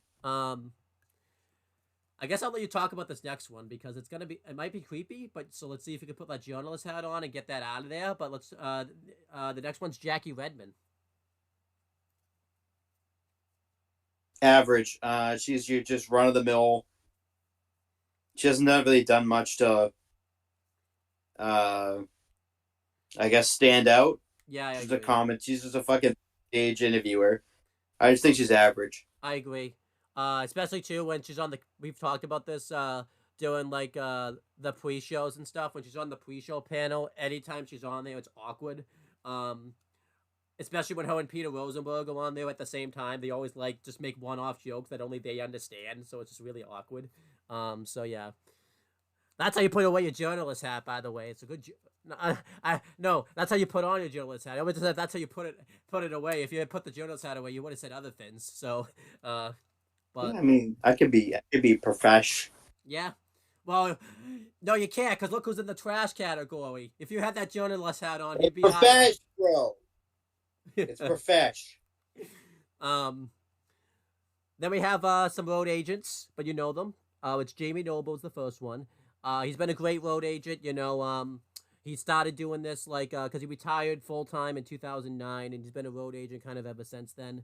Obviously, he's had an on-screen appearance when Seth Rollins had J&J Security, and then that kind of ended one day. There was really no reason. I think Seth just got hurt, so that it just ended. And then, he's been a backstage producer, agent ever since then. I think he's been doing a really good job of it. I forget what year it was, but some point, I think it was 2022 or 2023, he had one more return match in his hometown. I don't remember exactly when it was, which was cool for him. I think he's been a great road agent and everything like that, so I'm going to put Jamie Noble into the great category. I think it's been great to have him around. Yeah, I agree too. Great. Again, if we were just ranking him as a wrestler, he'd probably just be good, but I think we're ranking him as a road agent and stuff like that, so that's why he's going into the great category. So, then we have Jason Jordan. Some people talk about this. If you only started watching wrestling right after he retired, you would never know who Jason Jordan even was, because he got injured and he basically transitioned into a road agent and everything like that. Because he got the neck injury.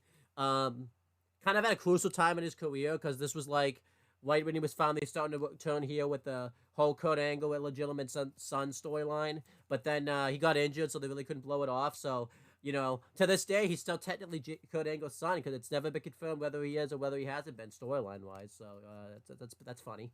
But yeah, I think he's a great producer. You always see him come out and break up fights and everything like that.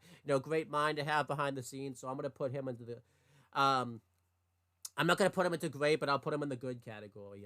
I think he's been doing a good job as producer. Where would you put Jason Jordan? I think he's been a great producer. I agree. Also, it's good. No, I said good. It's going to good. Good. All right. You can go to good then. Then we have JD McDonough. He's been with WWE for a while now. He signed back in 2018. He was part of the original NXT UK Championship tournaments that they did. If you watched him, he really wasn't very good back then. You could definitely tell he was still very green, because I think he faced like Danny Burch, and I think he was supposed to lose, but he like knocked him out or something like that. So then like he ended up having to go further in the finals, and then he faced I think it was Tyson, not Tyson.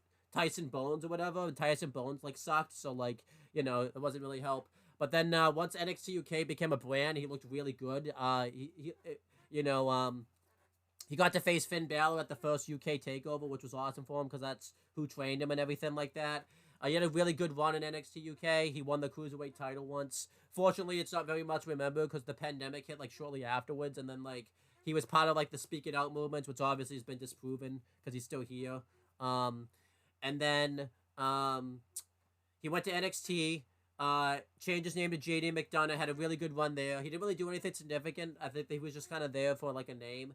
And then he got called up during the draft, and he was kind of in a weird transition because it was like when Vince was kind of like changing creative because Triple H I think wanted to put him into Judgment Day originally, but then Vince took over. So then like sometimes they tease it, sometimes they wouldn't. It'd be really funny because you could tell it'd be like weeks where Vince didn't change the show. Like he'd be there, and then Vince would change the show, and then he just wouldn't be there for a few weeks. And then once pretty much Vince wasn't writing the storylines anymore, Triple H was just like, okay, I win this, I win. Checkmate, I win this. He was able to bring him back, and he was pretty much in Judgment Day right away. And he's done a good job at Judgment Day, even though he really shouldn't be a Judgment Day anymore because he lost like a loser leaves Judgment Day match. So I don't know why he's still in it, but I don't know. I guess they were just kidding around. But I'm gonna put him in the good category. I'm not gonna put him in great because he shouldn't even be in Judgment Day anymore. I think he should be punished for that. So I'm putting him in good. Where would you put him? Good category. There you go. What do you think? Be goody. Do you think he should be in Judgment Day still? I think he should be in Judgment Day. Okay, but he lost a loser leave Judgment Day match. Yeah, I know they didn't follow that. So, then we have Jeremy Borash. He might though. At the end of the day. Yeah. Then we have Jeremy Borash. You want to talk about him? Long time member of the TNA roster. Long time since like almost the inception. Was in WCW. Him and Mike today were very close. When he left, it felt very odd with him leaving, but he's been invaluable to WWE. Yeah. And like being backstage. Yeah, he's just been awesome. I put him in the great category. I agree. The biggest thing I think he did, like his biggest accomplishment in WWE, was him and Triple H like were one of the head producers of the Boneyard match, which was kind of awesome. Because that ended up being Undertaker's last match, so it's cool that he was like a part of that and everything like that. So yeah. Then we had main event Jey Uso, Hall of Fame. He's been awesome ever since he's been on his own. Obviously he's been in WWE for years with the tag team, the Usos, and they were an awesome tag team. But once he broke out on his own, he's really showcased himself. He got the Yeet chant over. He got the wave over, which has been awesome because I remember when that got over at SummerSlam, I'm like, ooh, is that going to catch on? And it really has. Like, everyone does it. Pat McAfee does it now, which is awesome. And he's been really great as on his own. He's been great on the mic. He's been great in the ring. He's due to challenge for the World Championship. I'm putting him in Hall of Fame. I think he's been awesome. Where would you put Jey Uso? I put it the great. He's main event, baby. Okay. Well, do you want to do Hall of Fame or great? Because I said Hall of Fame. Let's do Hall of Fame. He deserves it. Good. I deserve to win that one because I couldn't talk you out of Dom going out of trash. I don't think that was even. I couldn't even. Yeah, that's never leaving. You ever notice that he's the only one that's in trash right now? He's all by himself in there, all by his lonesome. So yeah, he deserves it. We talked about John Cena before. Still Hall of Fame, or do you not feel that way anymore? Coffee. Okay. Then we Put have that man in the Hoff. Then we have Johnny Gargano. I think he's been awesome ever since he signed with WWE. Him and Tommaso Ciampa signed together. They teamed up as DIY. They won the NXT Tag Team titles in a great story and everything like that. Then when they broke up, they had probably still to this day the best feud in NXT. Black and Gold anyways, but probably the best feud in NXT just in general. Ciampa was probably the best heel they've ever booked, and Gargano was the best babyface. And then he would, had a great babyface run to get the championship, And then yeah, he was just basically the heart and soul of NXT. Um, with all of his title reigns, I think he's won every championship you could win in NXT. And then he left WWE like at the end of 2021, and then he came back. He was like another Triple H hire when he came back. And yeah, he's done good on the main roster since he's been back. He had a good feud with Austin Theory, and then he was kind of part of that Dexter Lumis like Miz feud, but then that never really went anywhere. And then he had a really good performance in the Royal Rumble and in the U.S. title elimination chamber last year. It looked like something was going to start to get going with him. He finished out his storyline in NXT where he beat up Grayson Waller. But then once Vince kind of got back in the picture, he just disappeared off TV. It would be reports that at live events he was just getting squashed by Omos. And then once Triple H started booking the show, he was pretty much brought back right away. And he teamed up with DIY again. They've had a good tag team run. They transformed into Triple H and Shawn Michaels somehow. I don't know how that happened, but it did. It just happened. It just happened one day. And then This one day. yeah, and then it looks like something's gonna happen where they're gonna split up because after they lost the tag title match, Ciampa walked off like he was pissed. So they might be doing that again. I'm gonna put him in the great category. If I was ranking his entire WWE career, he'd be in Hall of Fame. But I don't think he's done enough on the main roster yet. He's still kind of in like his early stages of it. So I'm gonna put him in the great category. Where would you put Johnny Gargano? Great category. He's been awesome. Um, then I have to look up who this is. That's Jonathan Beckstrom. I think he's like one of the writers for Raw. I think he's been doing a good job, so I'll put him in the good category. He's just a good soul. Yeah, no clue who that is. So yeah. Okay, it's just good. If Raw's again, because we put all the NXT writers in the average category. Since Raw's good right now, I think he's got to be doing something. So I'll put him in the good category. And then Julius Creed, I like a lot. I'll put him in the good category. Same thing with Brutus because he's got the same career. He's probably a little bit better than Brutus, but they haven't done anything separate, so I'll just put him in the good category. Where would you put Julius Creed? Good category. All right, I'll let you talk about these. I mean, we can just basically talk about these next two together because they're a team. But it's Caden Koda and then Katana Chance. I know you love talking about them, so let's just talk about them. The blandest fucking tag team I've ever seen in my entire life. They put them together and they got worse. Yeah. They are incredibly bland. They botch their finishing move all the time. No one fucking cares about them. Michael Cole continues to say that they're the life of the party. No one fucking cares about them. They are incredibly fucking bland. They have no personality. I remember it being so vividly. It was before NXT Vengeance Day in front of a live crowd in Charlotte, North Carolina. The NXT Performance Center, the CWC, was going crazy on the whoop, whoop, whoop. And I'm like, wait till they get in actually in front of a live fucking crowd. No one's going to make a fucking sound. And do you know what happened? I was proven right. No one made a fucking sound. Not a peep was made. And I was right. And they somehow won the NXT Women's Tag Titles, which is a mistake. They're very underwhelming tag team. Incredibly bland. The trash. They are fucking garbage. Both of them? Both of them. I agree. If you had to Terrible. Awful tag team. Yeah. It's kind of a shame because I don't know if you watched the second iteration of the Man Classic. Not Katana Chance. Caden Carter was really good in it. But then, obviously nothing came of it. They were teaming for a while too, like in the Black and Gold era, but they still weren't that great of a team. So, yeah. If you had to pick, because I don't know if it depends on our mood. We might, do the thing we normally do and rank the tiers. But we'll see. If you had to pick, which one's better? If you had to choose, because you might have to. Do you like Katana or Caden better? If you had to pick one. I don't think any of them are good. Oh, maybe we won't I do that. can't choose between either of them. They're fucking both terrible. Um, Uh, hey, you know what? There's a good thing that came out of this. Dom's got some company in the trash now, so that's good. He's got some nice company now. yeah, terrible, terrible company. So They might be actually better than him. oh my gosh. Um, yeah, but he's got personality at least.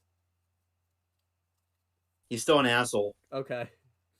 Uh, then we have I'm gonna see if I can like get you to change your mind and put Dom somewhere else, at least an average. I think I can. No, that's never changing. I think I can haggle my way to average. I don't think I can get to good, but No, average. you're not haggling me to anything. You stay in the trash. He's like trying to get out of the trash, and he's still in that bucket, just sitting there, like waiting to get out of the trash. Like He's right at the bottom. He's nowhere. He's glued to the bottom. oh, he doesn't even get to be on the top of the trash. Like it's just like in the bottom with all the other Nope. trash. So, um, All the liquids and everything, just right at the bottom. then we On have empty. then we It's have literally like the trash is like he's at the bottom and like all like the disgusting like sticky sodas on top of him. so then we have Kenny Dykstra. You know, he's a backstage producer. We see him break up a lot of fights. He does a good job breaking up the fights too. He gets really physical, which is good. Um, but he's a bit, you know, I've always liked Kenny Dykstra. Um, Obviously he's been kind of like a bland talent when we've seen him, but that's on booking more than anything else. But I'm gonna put Kenny Dykstra in the good category. Good producer, good to have around, and I like that he's getting physical with the fights. He makes sure people just stop fighting, so that's good. Yeah. I put him in the good category. I mean, there's nothing really Yeah, any of these producers are doing that are bad. So yeah, there you go. I mean, Um, then we have Kofi Kingston, or as you used to call him back in the Massasoit Wrestling Corner days, Kofi Kindstone. Um, so, you know, hell yeah.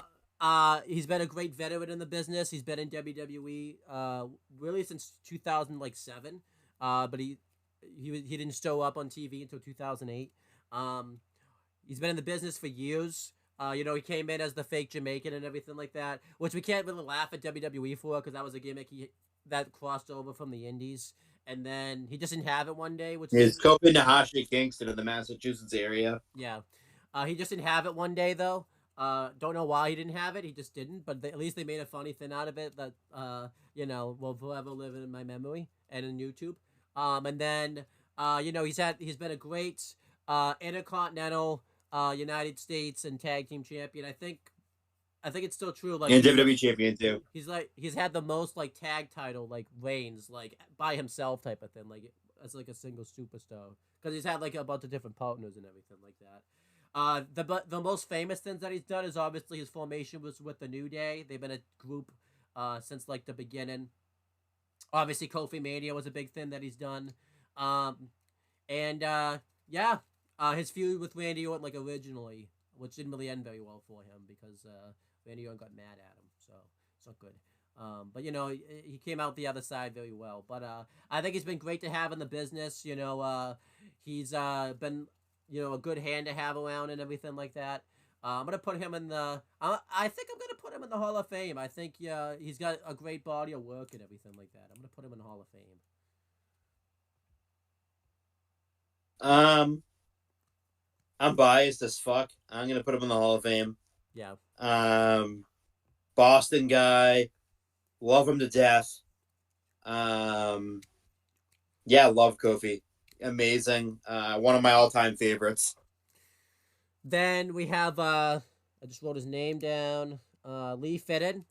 This guy took over for Kevin Dunn recently as like the head producer and everything like that. Um, he's been awesome in the role. He's really taken charge of it. Like you know, it's much easier to watch WWE shows nowadays because I've watched a few shows back then, and it's not easy to watch once you've watched like a show nowadays. He does really like a lot of good camera tricks, like WrestleMania. He's got like he he's changed the way they do like the title entrances now and everything like that with like the drone camera and it'll just cut to the person, which is really awesome. He'll do like a lot of shots like you know, like the Kevin Owens and Becky Lynch's interviews that he's done recently, where it's backstage and then it cuts over, or like he'll just have a I think there was a thing recently where like Sami Zayn like walked backstage and like it kept filming Sammy until like the end and he just cut away and all that type of stuff. He's been doing a lot of really good like camera tricks. Like there was one recently where like someone was backstage, and then like he had the camera person like walk out like into the crowd and everything like that we could see.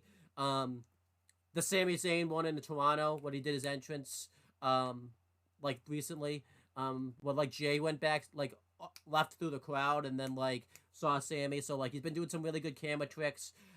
Something that he's added is like at the beginning of Raw every week, he'll show them like entering the arena like earlier in the day and everything like that, which has been cool. Every time it goes to like a commercial right before someone has this segment, they'll do like a really good like uh graphic for it and everything like that. So he's been a really great producer. I'm gonna put him in the great category. I love the fact that we have him now, and he just really makes the show like really enjoyable to watch. Where would you put Lee Fit in? Great category. I thought he's been a tremendous addition for WWE. His broadcasts are noticeably different than what Kevin Dunn was doing. That's all we were asking for, was something different. And um, someone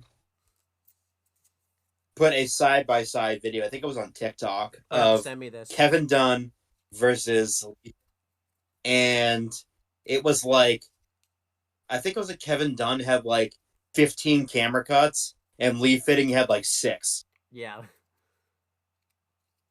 Um. It goes to show you less is more, and Lee Fitting's just been amazing. Then we have Liv Morgan. Liv Morgan's had an interesting WWE career. She was in NXT for a little bit. She was very bland in NXT. Really didn't have much of a character. She was basically like a Carmella ripoff because I think she came in like right when Carmella left, and it was pretty much the same gimmick. Chris and I always mentioned this like before she got caught up and like became a big name. She had a match at a live event in Boston and got like no reaction when she came out because no one knew who she was, which was just hilarious to this day. I still think. Um, It was the holiday tour. yeah, I remember she showed up on It was Sasha, Bailey, and then her. yeah, And I was like, who the fuck is that? yeah. I was And like, then who's Liv Morgan? yeah, and then she got caught up and formed the Wyatt Squad, which was a really bad faction. And then it just split up one day. I don't even know why it split up. It just did. Um, and then she didn't really do much like by herself originally. She kind of just toiled for a while, and then when Ruby Wyatt, I almost said Ruby Soho, but that's not right. When she came back, they kind of feuded, and then they got back together.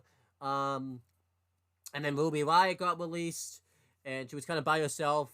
Um, I even forgot to mention like the thing she before like Ruby Riott even came back. It looked like she was gonna be like a lesbian with like Lana, and then that just never happened because it just didn't happen. I don't know what happened.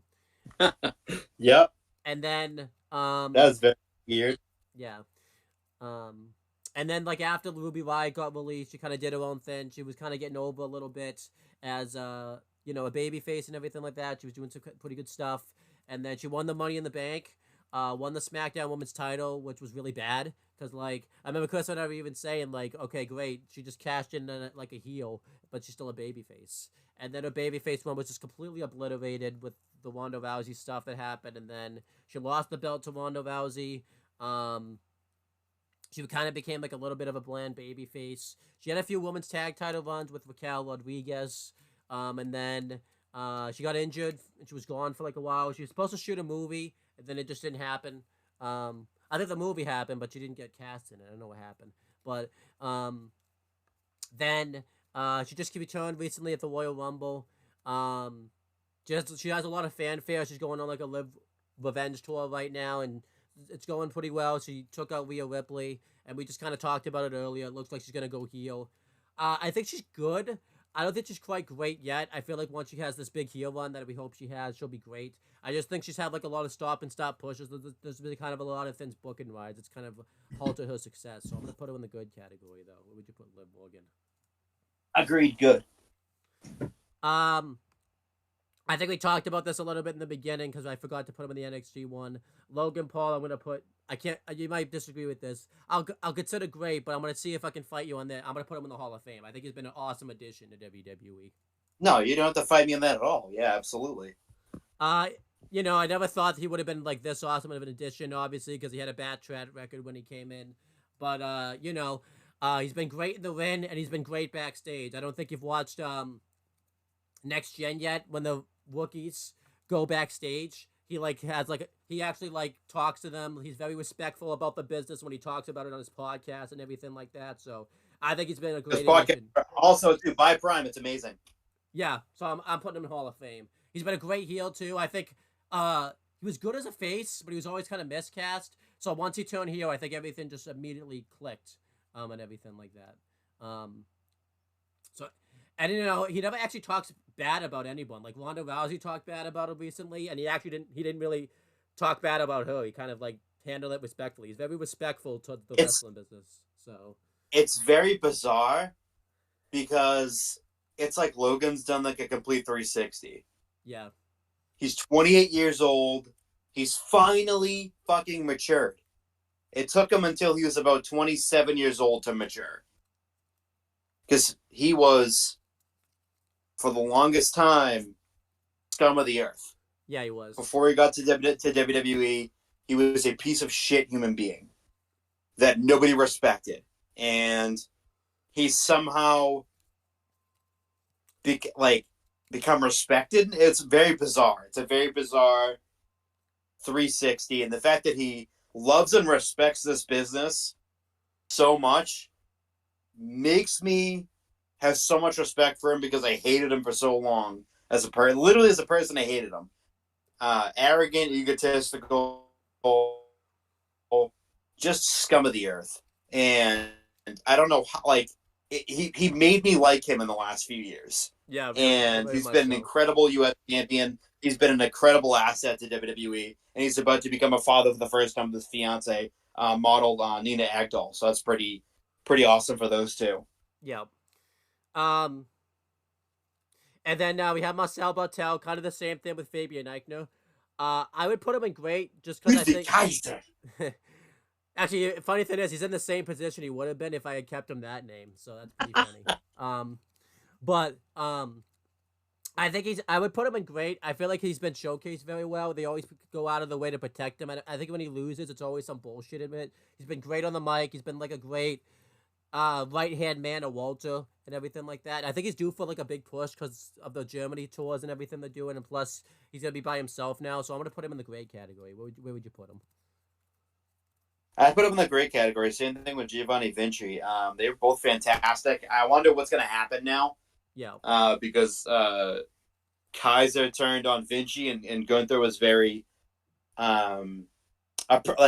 supportive of it.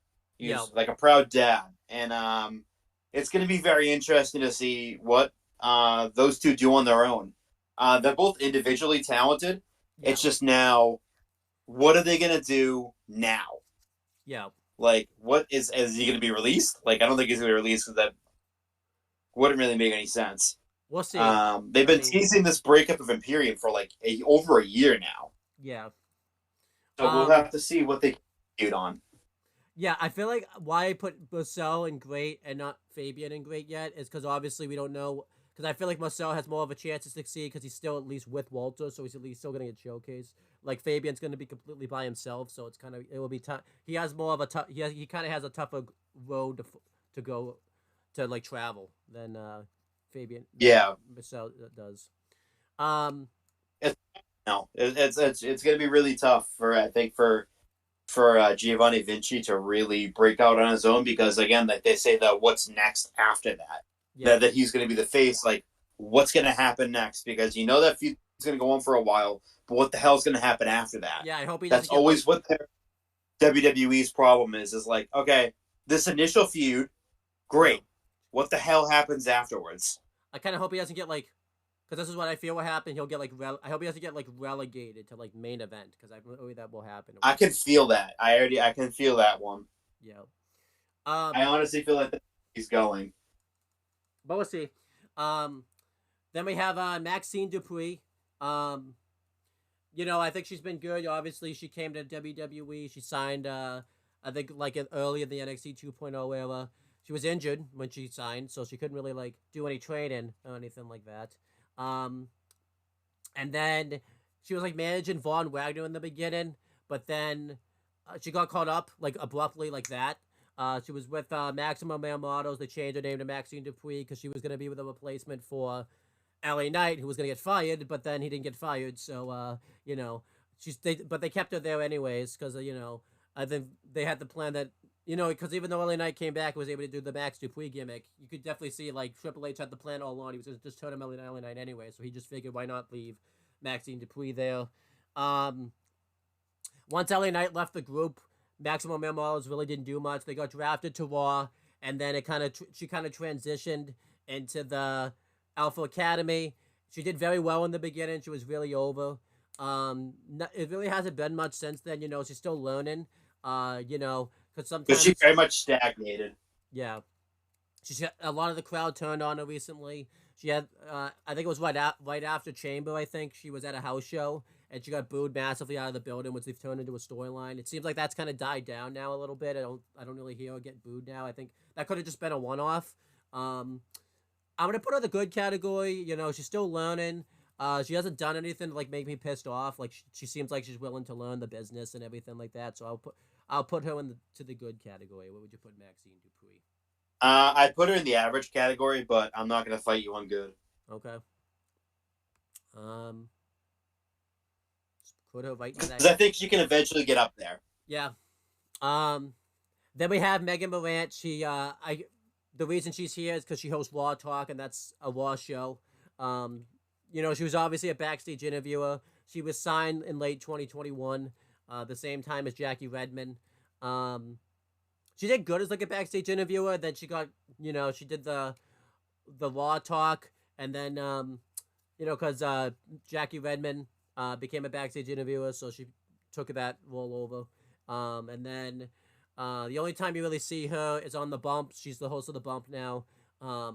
It looks like I'm not sure what's gonna happen because obviously, maybe like once Jackie and Kayla like get phased out, I think she'll probably take their role because obviously, I think that's the goal. She's pretty average, honestly, though.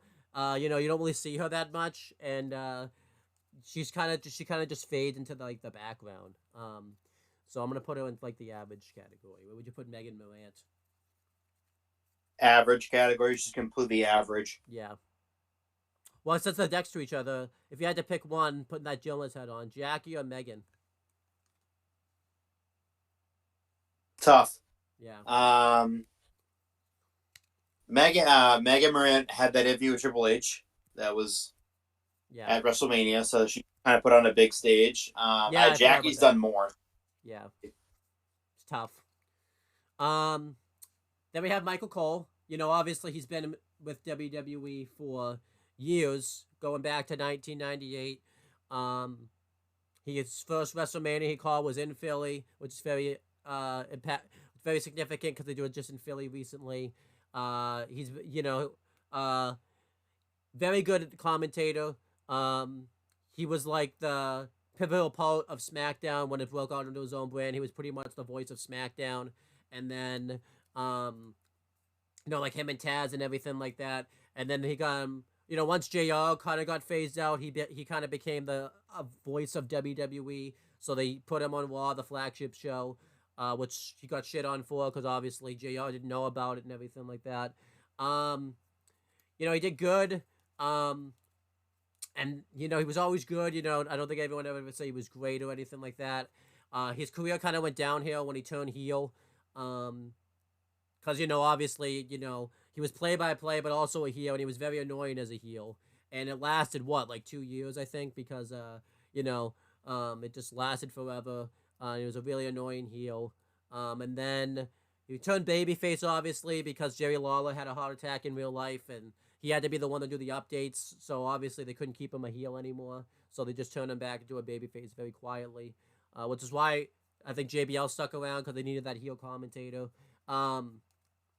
Unfortunately, I think his heel run did a lot of damage to him just because, no one really saw him as, the same commentator as he once was because, and this was, kind of when he turned babyface again, it was like when Vince was very highly in his ear and everything like that. So like he felt very robotic at times. Um, then once Triple H took no, well, okay, I wouldn't say once Triple H took over. Once he started doing commentary with Pat McAfee, he finally started having fun again doing commentary. Him and Pat McAfee really brought out the best in each other and everything like that. And then once Triple H took over, Michael Cole really added life into his commentary role. It's to the point now where every PLE now, they have to have like a reactionary video of him reacting to everything. Like he's been really awesome behind the booth. I'm gonna put him in Hall of Fame. I think he's just been a great company guy all around. And also too behind the scenes, he's finding a lot of the commentators that we've seen. Like he's the one that signed Nigel McGuinness, which is why he was around for a while. And he signed like I think wasn't he the one? I think he signed Samantha Irvin, which was awesome. He signed a lot of like the great commentators and like backstage interviews you see nowadays. So I'm gonna put Michael Cole into the Hall of Fame category. Where would you put Michael Cole? Hall of Fame category easily. I agree. Um, Easily. this might be the one road agent that's gonna meet some controversy. Because he's got a lot of controversial opinions and everything like that. Michael P.S. Hayes. Why don't you talk about him? Michael Purely Sexy Hayes. One of the greatest wrestlers to ever exist down south. World class championship wrestling. He was a legend there. Feuded with the Von Erichs. WCW, went to WCW, was briefly in WWF, and then went back to WCW, then went back to the WWF, where it was Doc Hendricks because they didn't want to expose him as Michael Hayes. Eventually, he just became Michael Hayes, and then he has been a backstage producer for WWE for many, many years, and for a long ass time, road agent, very well liked backstage by everyone. He the thing with Michael is he wears a lot of pimp suits. Yeah. So it's like you see him walking around like that. That picture right there is literally he walks around with like a purple pimp suit and a purple hat. It's so fucking funny. And he's been a tremendous asset for WWE. Him and Bobby Roode just recently produced the main event of both nights of WrestleMania. He has a lot of stroke in WWE. I think he's awesome. I think he goes in the Hall of Fame. I'll put him there. Yeah, Hall of Fame. Um, He's been tremendous. yeah, I think a lot of people say he has like a lot of controversial like takes and everything like that. So that's why I'm saying this might be interesting. But I like him, so we'll put him in the put him in the Hall of Fame. I look at this the same thing with Brock. I look at it purely from a wrestling standpoint. Then we have Molly Holly. Yeah. Then we have Molly. Hall of Fame. We didn't even need to talk about her. Yeah. She's fucking Hall of Fame all the way through and through. The reason she's here is because she's also an agent backstage, so that's why she's here. She is a agent backstage. She's a producer and longtime wrestler. She's been in a couple of Royal Rumbles as both herself and the Mighty Molly persona. Extremely beloved, going all the way back to her first run in WWE. Extremely beloved. One of the most well-respected female women's wrestlers of the last 30 years. Yeah. Everybody loves her. She is an awesome human being. She's incredible. She's a Hall of Famer, legitimately, and deserves to go in the Hall of Fame on this list because she is fucking amazing. And she's a great producer also, too. Then we have The Miz. Been a great company guy for WWE, two-time Grand Slam champion. Done everything you can do, did every WWE movie that they've had him do, main evented WrestleMania. His career's been very weird because obviously there's been some misbroken steps, like obviously his first two babyface ones for different reasons, because one, they didn't want to cheer him then, and then the other one, they just bungled it so bad. The second one was definitely bungled big time. Yeah. And then But he's had some great runs, obviously, like the Intercontinental title run he had in 2016 on SmackDown, which was awesome. Um, his first U.S. title reign was great. None of his WWE Championship reigns have been all that special, but that's all due to booking. It could have been good. Um, just wasn't all that great. His feuds with Daniel Bryan. Um, you know, he's just been a great company guy for WWE. Um, and he just improves every year. I think now, uh, maybe not now, but like back last year, he was putting on some fantastic matches. Like there was a match on Raw he had with like Seth last year, like right before Backlash, was like one of the best Miz matches I think I've ever seen. I'm putting him in Hall of Fame. He's been a great company guy for WWE. Hall of Fame. I love the Miz. I love Mike Mizanin. No one has any bad words to say about him behind the scenes. One of the best and nicest people there ever is in this business. A fucking absolute sweetheart, but treated like shit at the beginning Yeah, of his career and didn't let it jade him about the wrestling business. Um, he is just fantastic heel. Again, main eventer. I think he has the most reigns of Intercontinental Champions of all time. I think now, if I'm not mistaken. And yeah, he's phenomenal. He's a Hall of Famer. He should go in the Hall of Fame when it's all said and done. Right now, he is tag team world tag team champion with the man that's a few heads down, R-Truth, who I think is going in the same spot. should we just put him there now? And just yeah, right now because Yeah, he's going in the Hall of Fame. We'll talk about him too also. Um, yeah. Truth also is a Hall of Famer. Both Miz and Truth, awesome Truth, right now tag team champions. R-Truth is an absolute legend of the business. Absolutely. Also, too, notoriously funny human beings. Literally makes anyone crack at any point in time, and that's his goal. He set out during an episode of Raw to make notoriously straight faced and hard to crack Brock Lesnar laugh on national television, which was the funniest thing ever. Funny. He literally couldn't be completely himself. Um, Yeah. he couldn't stop laughing.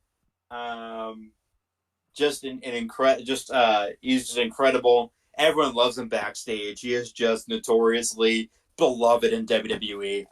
I mean, that's Same funny. thing with Yeah. they're both phenomenal. They're both in the Hall of Fame. I mean, funny thing is too is like our truth is so great. Like Vince didn't make a lot of friends like that he actually hung out with outside of the business.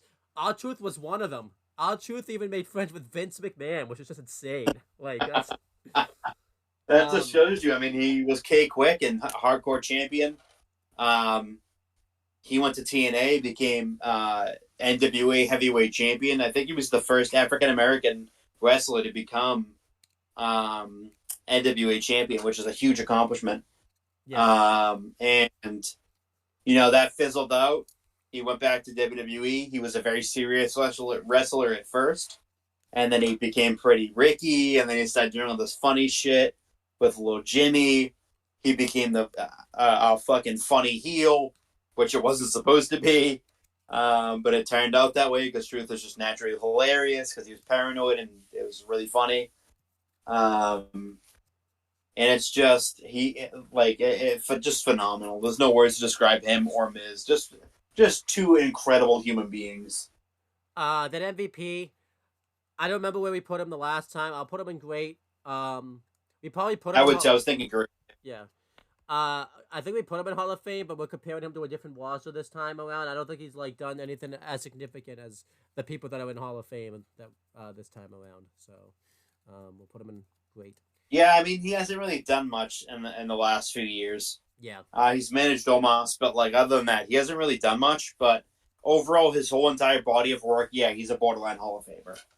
but we'll just put him in great though for now. Yeah, he's borderline. So yeah, put him in the great. Then we have Natalia. Obviously a legend in WWE. She's been with WWE almost 20 years. Um, she's had good runs and stuff like that, but she's been her booking's just been very weird.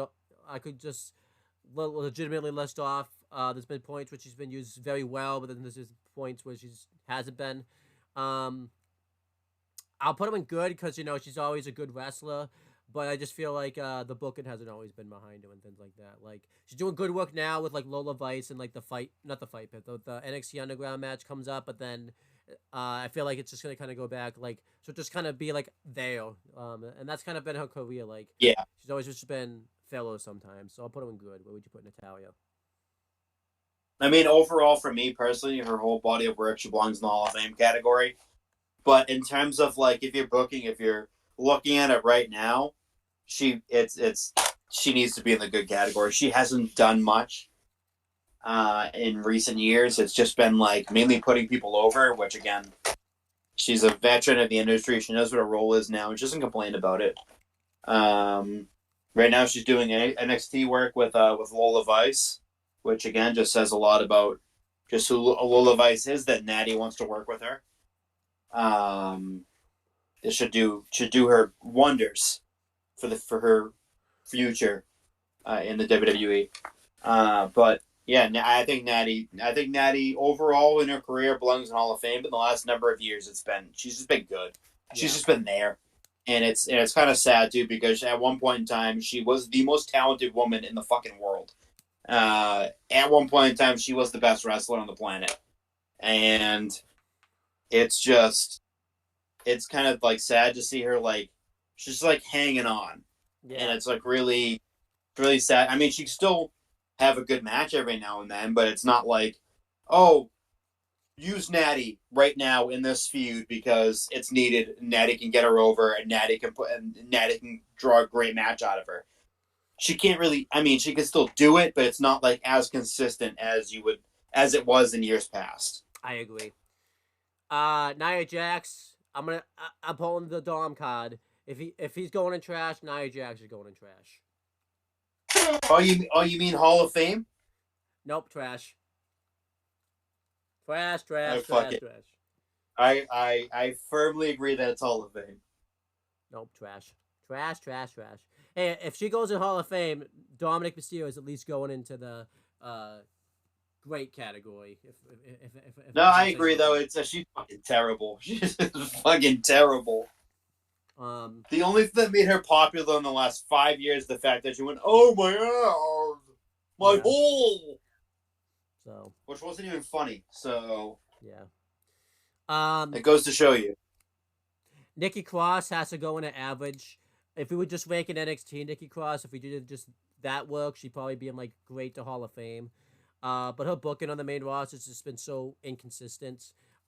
She was crazy, that she wasn't crazy. Team with Alexa Bliss was like good. Then she was Nikki ASH, which was terrible.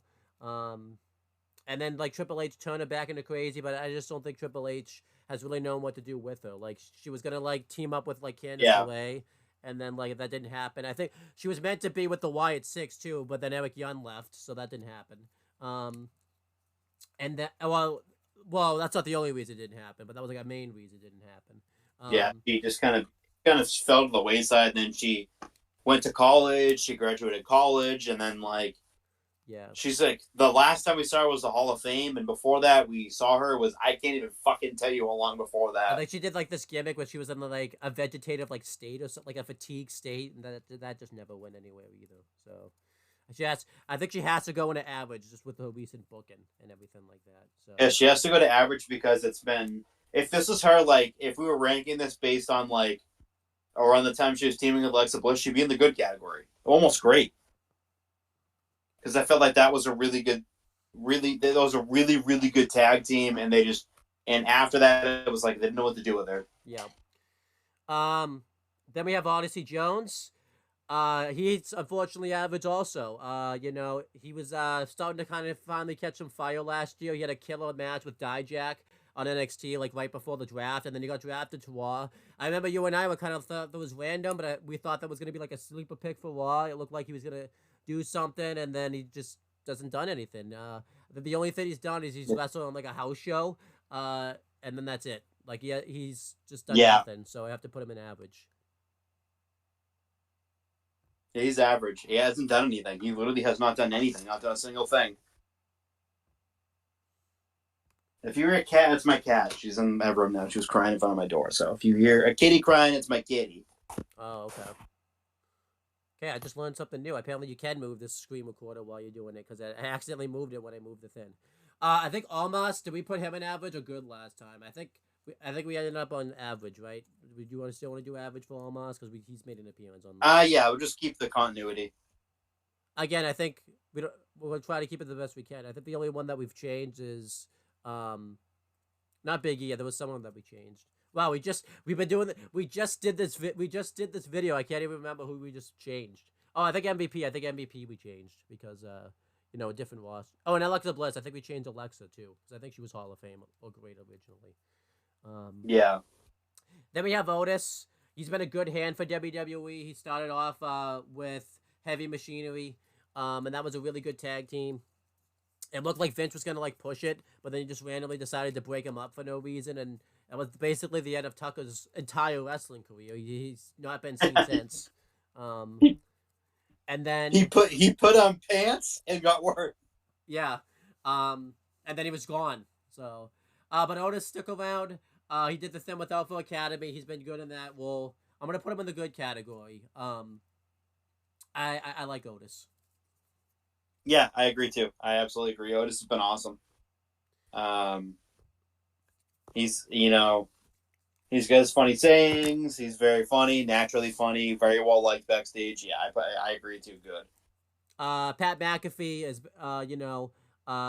obviously started out in football, but when we found out, well, you probably knew already, but then he started doing the panels for the NXT takeovers, and he was like this big wrestling fan. He was awesome on the panels, and they just kept bringing him back. He had this one-off feud with Adam Cole that they were kind of doing on house shows that nothing really happened with, and then he finally got into the ring. He had a killer match with Adam Cole at NXT Takeover 30, and then he had the War Games match, which he had a great performance there, and then he finally started, and he was a heel too, which was just insane because you thought he would have been the babyface, but he ended up being the heel. Yeah, that was very odd, but it worked. And then it worked. It did work. He started doing commentary with Michael Cole that we mentioned, and really brought Michael Cole's passion. Well, I don't think it was ever gone, but he brought more passion out of Michael Cole and everything like that. And then brought it back eventually. He did commentary with Michael Cole for a while. It was really great on commentary. He would have an occasional match. He fought Theory at WrestleMania and Vince, but he doesn't count that, and now the WWE doesn't count that anymore, so that doesn't count. And not counted anymore. He fought Happy Corbin at SummerSlam. Then he went away off commentary because the Pat McAfee show, went to ESPN. So he kind of he went to College Game Day for that's why he went away for quite a while. And then he also him and his wife had a kid also, so he didn't really have time to be there.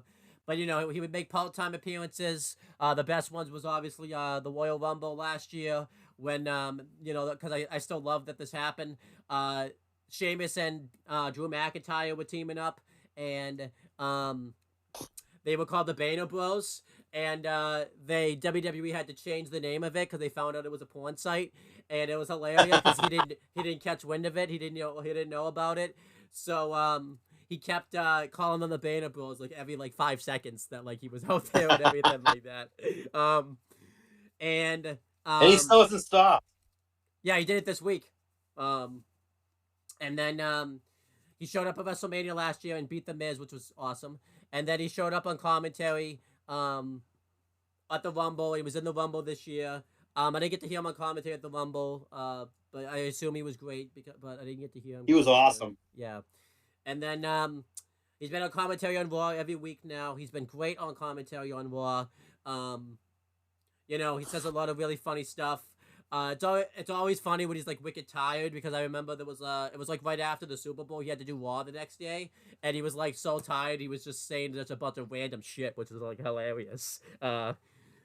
And him and Cole just have great chemistry on commentary together.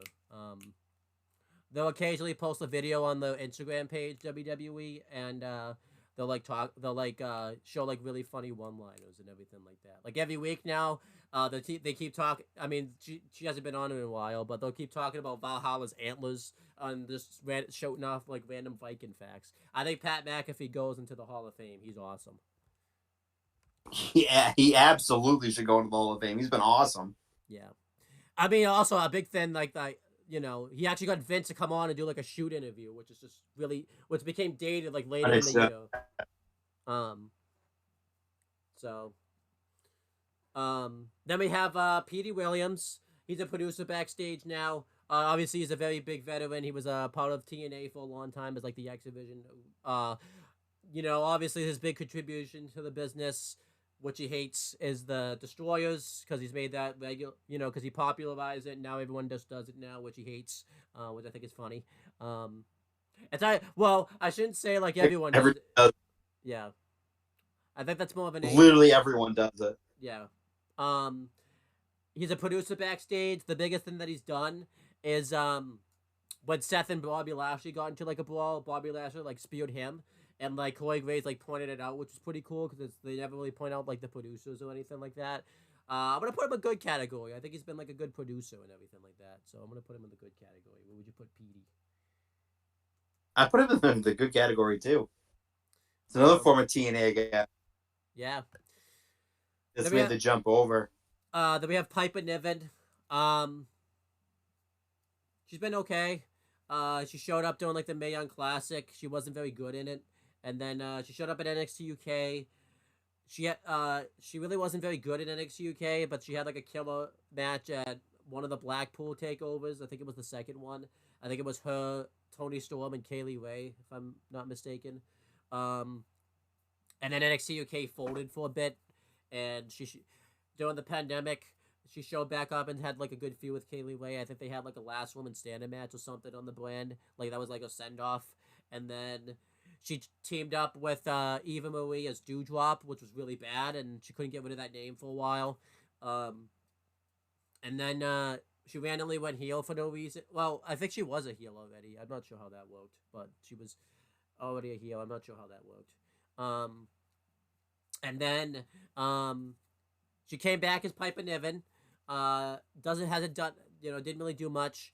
She's just gone randomly. I think she got injured or something, and then she came back and teamed up with Chelsea Green, and that tag team.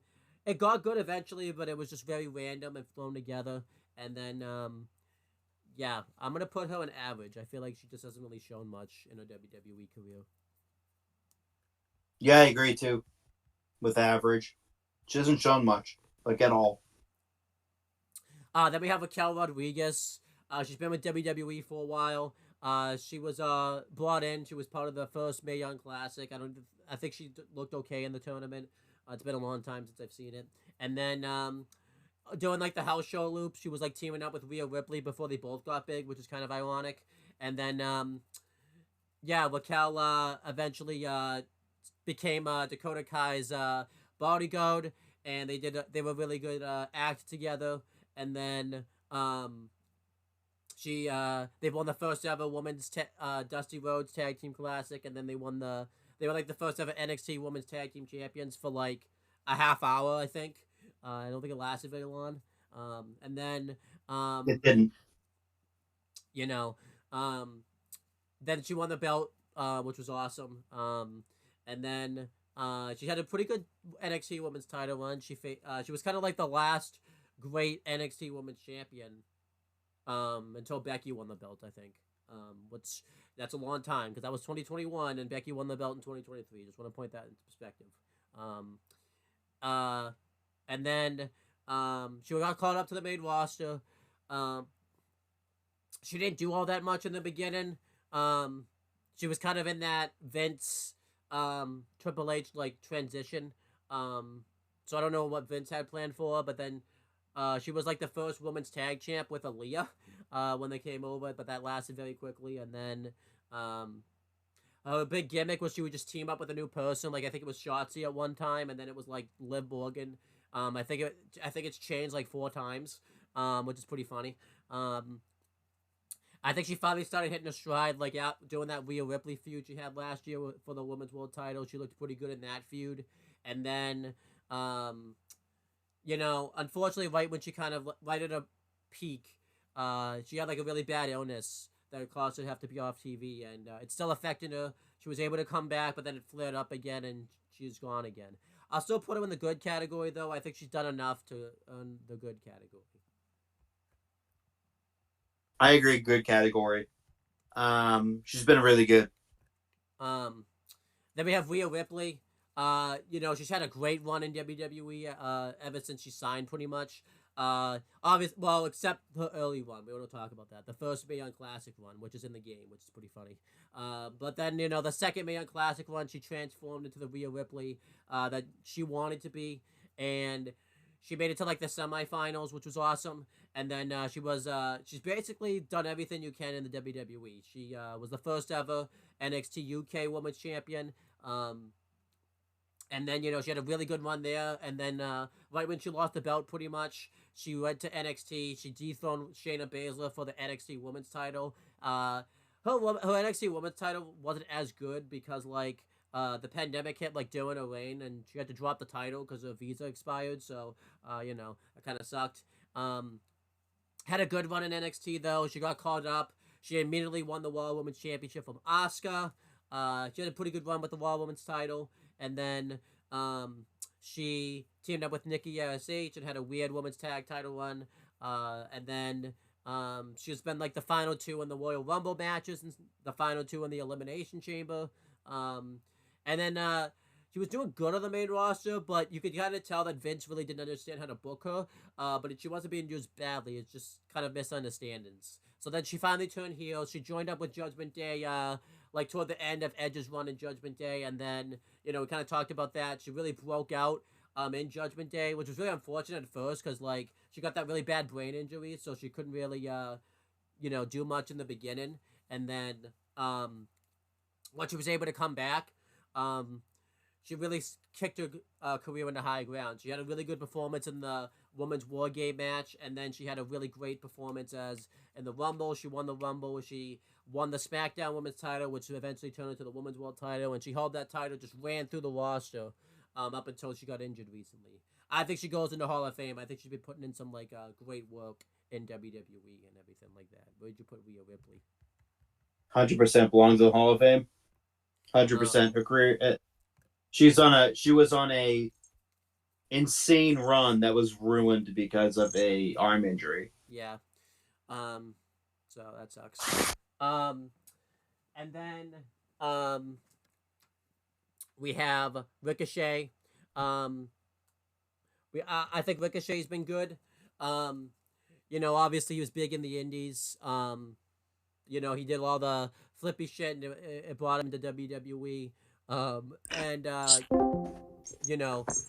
he did some really good stuff in the beginning. He was a great addition for NXT. He won the North American title pretty much immediately. And then he got called up to the main roster. He was teaming with Aleister Black, which I thought was going somewhere real good, and then they just broke it up for no reason. Well, not necessarily. I think Ricochet went to Raw, and Aleister Black had to go to SmackDown because Zelina Vega was there, so they had to kind of... I don't know why they didn't just draft it to SmackDown, but I don't know. So then Ricochet, he was still doing well. He won the U.S. title, and then he lost it, and then he just floundered for a while. The match with Brock Lesnar at Super Showdown or Crown Jewel, I forget what Saudi show it would have been at that time, really hurt him a lot. It took him a long time to recover from it. I don't really think in the Vince era he ever truly did recover from it. I know he got an IC title run, but it was just like he was basically the IC champ right before Walter that everyone forgets about. And then, Triple H just turned his career around a little bit. He got to have a good feud with Logan Paul. He's also had some injuries that, it's kind of held him back a little bit. I'll put him in the good category. I feel like the booking hasn't really been behind him and everything like that. Where would you put Ricochet? I put him in the good category. I feel like he's just been really good. Good category. Then we have the next. We have left to do. Not that many more. So then we have Rob Fee. He's a writer. Since Raw's good, we'll put him in the good category. Where would you put Rob Fee? Yep, good. Um, then we have Robert Roode. He just recently became a producer backstage. He had a great career, but he ended up having to retire. He could come back if he wanted to, but he's in the role that he wants. I'm gonna put him in the great category. I think he's been, a great hand for WWE. Where would you put Robert Roode? Absolutely put him in the great category, 100%. Um, then we have The Rock. I think we should keep some consistency and put The Rock in the Hall of Fame. Do you think we should keep some consistency? Yep. Okay. Right in that Hall of Fame, baby. Get the fuck in there. Road Dogg, he's a producer backstage. He also does commentary for main event, um, which Chris doesn't care about. Um, he's been a great Fuck cares producer. about me. Yeah, he's been a great producer for WWE. He wrote SmackDown for a bit. I think he's been like very inconsistent of how he's written SmackDown. Sometimes he's been good, sometimes he's been like bad. I'm gonna put him in a good category though. It's always good to have him around and everything like that. It is, yeah. I agree with that too. Also, 100%, yeah. Getting that good category, Road Dogg. Uh, Then we have Sam Roberts. He just recently got hired full time by WWE. He's a host on Raw Talk now, but he's been working WWE pretty much on a handshake agreement. He does the panels. Um, I think he does a few things. Um, it's always good that you got to live his dream job. It's just sometimes he's very cringy when he's out there. I'll still put him in the good category though. I think he's got some knowledge in the business. So where would you put Sam Roberts? I'm putting him in the good category. Good category. Put him right in there. Get him in there. Then we have Samantha Irvin. She's the ring announcer for Raw right now. She's an awesome ring announcer. She has really good stuff. I'm gonna put him in the Hall of Fame category. Well, put her in the Hall of Fame category. She's been awesome. With her delivery and ring announcing, the biggest one I think that's been the best one was her announcing Cody as the new WWE Undisputed Universal Champion. So I'm gonna put Samantha Irvin into the Hall of Fame category. I agree. She belongs. She's amazing. Put her right in there.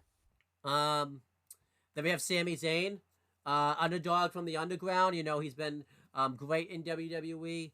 No matter what role they give him, he always finds a way to make it work. Whether that's the underdog role, whether that's the conspiracy theory role, whether that's the manager for like Shinsuke Nakamura when he was doing that for a little bit. He's going in Hall of Fame. He's just a wonderful, kind soul. He deserves to go in that Hall of Fame. Absolutely deserving of it. Put him up there. Then we have Seth freaking Rollins. I don't think we need to say anything. He's been a great WWE company man. He's been a great workhorse, especially after what he did during WrestleMania weekend. Put Seth Rollins into the Hall of Fame. Put them the fuck in there. Then we have Shane Helms, producer backstage. I think he's been an awesome producer. I think I'm gonna put him in the great category. He's been, I think it's funny too because him and James got into it it was when it was Twitter back then, and I thought that was hilarious. So just for that, I might put him in the Hall of Fame category. Yeah. And then we have Sean Daivari. He's been a producer backstage, off and on for a while. I'll put him in great category. I feel like he hasn't done it long enough, and I feel like he's just a guy. So we just put him in the great category. Just put him in there. Then we have Shayna Baszler. She's been good in WWE. She had a great NXT run. Probably one of the best NXT runs ever. Her main roster run has been very inconsistent. Her debut was very weird, where she like bit Becky Lynch's like neck and was like a vampire or whatever. Then wasn't a vampire. And then she didn't win the belt at WrestleMania when she should have. Especially because Becky Lynch ended up having to go away anyways, so I don't know why they didn't just put the belt on her. But then she had a really weird tag team run with Nia Jax.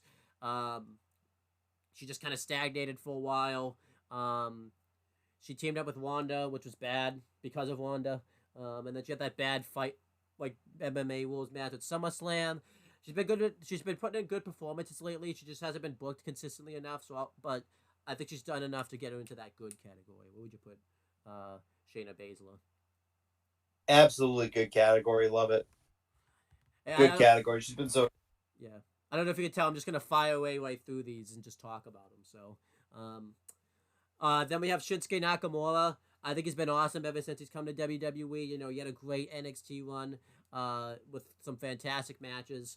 Unfortunately, his main roster one's been very hit or miss. You know, when he originally came up there, Vince didn't have him wrestle and didn't have him talk much and stuff like that. I don't really think he really knew what to do with Shinsuke Nakamura. Then he had that terrible feud with Jinder Mahal. He won the Rumble, which looked like his career was going to turn around, and then he didn't win the title. He turned heel and became obsessed with testicles, pretty much.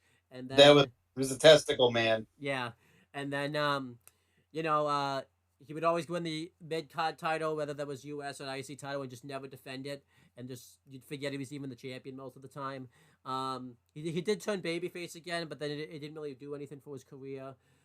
He teamed up with Rick Boogs, which was awesome because Rick Boogs was awesome. And then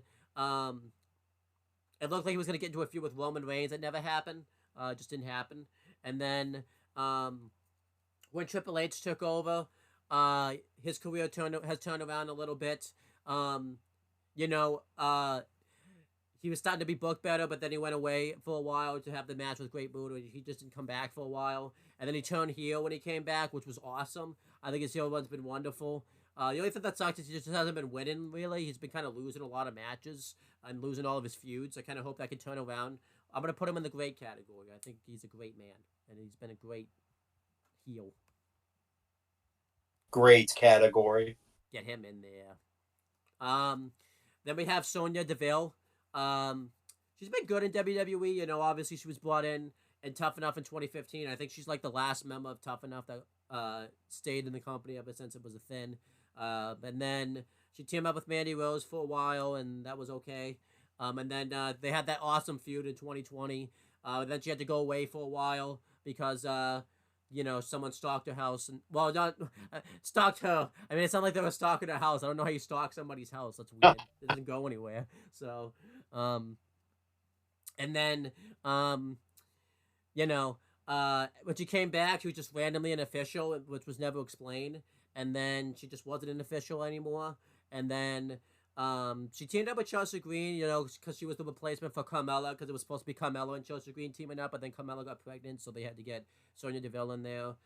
And then she got injured, like, right when they won the Women's Tag Team Championships. I'm going to put her in the good category. I think she's had some good matches, but it just feels like every time something's about to happen for her, some, like, weird outside occurrence gets in the way of it, like a pandemic or, like, someone stalking her or something. So I'm going to put her in the good category.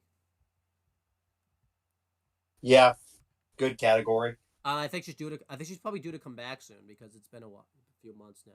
So yeah, Tegan Knox is kind of average. You know, she came in with a lot of fanfare, but she just kept getting injured, and then you know, she kind of got like a good run going in NXT, but just it just feels like they could just never kick her in a high gear. So I'm just gonna put her in average. yeah, average. Totally agree. She's completely average. Then we have T.J. Wilson. You know, he's a producer backstage now. I think he's been an awesome producer. He's produced some fantastic matches. One match in particular was obviously Seth Rollins versus The Miz at Backlash.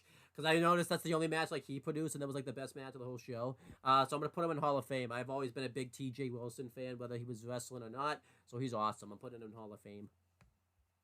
Oh, fucking 100%, 1000% belongs in Hall of Fame. He's Um, great. Then we have Tommaso Ciampa. I'm gonna put him in the great category. You know, he's kind of had the similar path of Gargano, but his heel run was just awesome. But again, he still hasn't done a lot on the main roster because of his injuries and stuff like that. So I'm gonna put Tommaso Ciampa in the Hall of Fame. Yes, Get him in there. I agree. No, not Hall of Fame. I meant great. Yeah, the great. He belongs a great. Yeah. And then Paul Levesque, Triple H, again for consistency, he's going into that Hall of Fame. Oh, Hall of Fame. Hall of friggin' Fame. Hey, at least we're breezing through this quicker. There's no ad. It's not ad central. So, then we have Trish Stratus. I don't know why she's still on the Raw roster. That's what it says on Wikipedia, so we have to kind of go by what Wikipedia says. Uh, I mean, she's a legend in the business. Um, obviously, the only reason I'm not putting her in the Hall of Fame is because her heel one was so abysmally bad. The most recent one she had, it knocked it down to great. I feel like if her heel one didn't happen, it should still be in Hall of Fame. I agree. Absolutely agree. Are you just gonna agree with everything I say because it's 3 hours, well, almost 3 hours into the video? Well, we're down to the final couple, so All right. Then we have Valhalla. She manages the Viking Raiders. She was Sarah Logan for a while. She had a really good performance in the second Mae Young Classic. She never really showed up on NXT all that much. She just showed up with the Wyatt Squad, and then she got released like right before Ruby Riott did.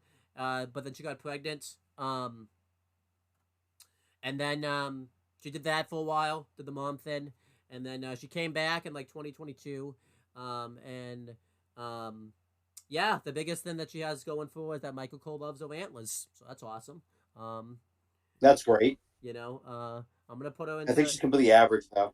I don't know, those antlers though really make my. I kind of want to put her in average though. I'll put her in average. Um, Gonna try something, by the way. I'm gonna try something. See if you notice. Uh, but yeah. Um, um. Hey, What? hey, What? hey! I'm gonna leave right now if he doesn't fucking get that fucking idiot down one. Would you have even noticed if I didn't say anything? I'm watching it. um. Okay. Walter. I mean, he's been awesome. He's Hall of Fame. Everything he's done in WWE has been like 5-star Bane matches. It's just what a fantastic talent he is. Greatness personified.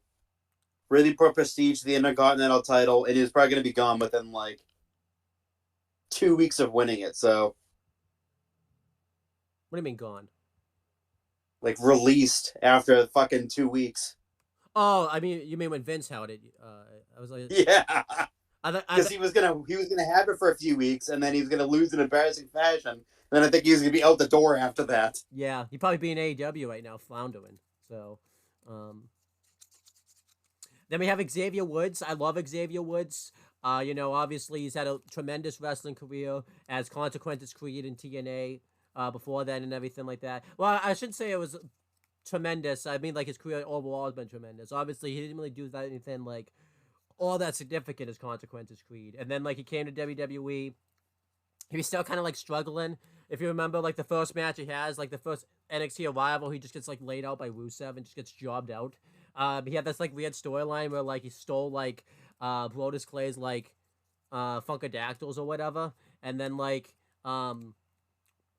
he teamed up with R-Truth, which never really made sense, and then he started the New Day, and that faction's been great ever since. He's also done some great stuff on his YouTube channel. I said, what's it called? What's his YouTube channel called? Up, up, down, down. Up, down, down. It was weird. I knew what it was, but for some reason I was gonna say Two Paws, which is not even the. I think that's Natty's cat. That's not even the fucking channel. That's Natalia's cat. I'm gonna call his channel Natalia Cat's name. Like, what the hell is that? I think he goes into Hall of Fame. I think he's awesome. Really great soul behind the scenes, and I think he really brings the locker room like together with his streams and everything like that. He makes sure they're not doing any drugs or anything like that, which is awesome. Yeah. I mean, I don't think that's why he does. He's all. Yeah, I don't think that's why he does the channel. Like, I don't think people are gonna be doing drugs because his channel's not a thing. But all right, the last That one. man is Hall of Fame. Last one, Zoe Stark. She's good. She hasn't done too much since she's come to WWE. But I think she's been like good. If we did this a year ago, she'd probably be in the average category. But I think ever since she's like split from Trish Stratus, I think she's had like good matches for the women's world title, and the tag team up with Shayna Baszler has been like good. So I'll put her in the good category. For the good category too, like that tag team with Shayna actually kind of saved her a little bit because she would have been floundering as a babyface. Yeah. And that's everybody. I know you're gonna say, "Wait, why isn't this guy yet?" But he's on SmackDown now. Oh wait, I forgot someone, Sheamus, because I had to go. I don't know if you saw. I had to go add Sheamus to the list because I forgot Big he shame. because I think he's on Raw now. Because I forgot because last time when I was making this, I think he was on SmackDown, but I think I think he's made the jump to Raw. I don't think so because I don't Wikipedia he wasn't there, but I'm calling an audible. I think he's on Raw at the moment because he hasn't shown up on SmackDown once since he's been back. I think Sheamus is Hall of Fame. I think his body of work has just been Hall of awesome. Fame. Big Yeah, shame. big shame. Shameful thing. Lobster head. Too many limes. Too many limes. But I'm right in the fucking Hall of Fame. We're gonna do the same thing we did last week and just go over each tier and I'll just read who's in it. We're not gonna move anybody. Um, I just want to make sure that like definitely everybody that's like supposed to be in their It's tiers are just too there. many people. Yeah. Like it's just too many. Hey, we have to do this for SmackDown. I don't think SmackDown should have as many because I think SmackDown's fairly shorter.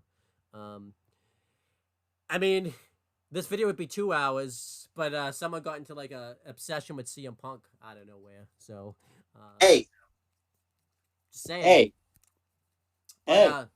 I will. Hey, I will hate you, sir. Hey. but let's read through the categories. I'll start from the bottom up because I think that makes sense. In the trash category, we have Dirty Dominic Mysterio, uh, Yeah.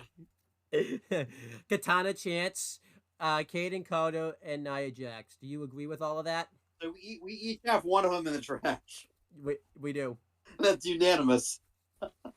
So yeah, do you agree with that? That's fair. Yeah. Well, I think one of them might not be fair, but I can't really. I'm not One gonna of them is very fair.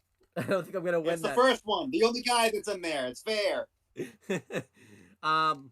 Very fair. Then in the average category is Apollo Crews, Candice LeRae, Dexter Loomis, Indy Hartwell, Jackie Redmond, Megan Morant, Nikki Cross, Odyssey Jones, Almas, Piper Niven, Tegan Knox, and Valhalla.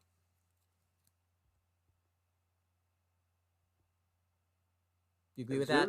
That's good. Yeah. Then in the good category, we have a lot in here. We have Akira Tozawa, Alexa Bliss, Andrade, Billy Kidman, Braun Strowman, Bo Dallas, who I forgot originally, Bronson Reed, Brutus Creed, Carmella, Chelsea Green, Chris Parks. I almost called him Joseph Parks, but that's not his name right now. Eric, Fabian Nickner, Ivar, Ivy Nile, Jason Jordan, JD McDonough. I forget his name, but one of the writers for Raw, I forget his name off the top of my head. Julius Creed, Kenny Dykstra, Liv Morgan, Maxine Dupree, Natalia, Otis. I forgot Otis's name for a second. Petey Williams, Raquel Rodriguez, Ricochet, the other WWE writer, Brian James, Samantha Irvin. No, Sam Roberts. I just called him Samantha Irvin. Again, we've been doing this video a while. But Sam Roberts, Shayna Baszler, Sonya Deville, Zoe Stoke, and that's it. Do you agree with all that? Should I repeat that just because I was fucking up a lot? No, it's good. Okay. That's good. Then in the great category, we have Adam Pearce, Bruce Pritchard, Kathy Kelly, Chad Gable, Damian Priest, Drake Maverick, Gabe Sapolsky, Jamie Noble, Jeremy Borash, Johnny Gargano. Is it Lee Fee, the guy that took over for Kerry Dunn? Is that his name? Lee Fitting. Lee Fitting.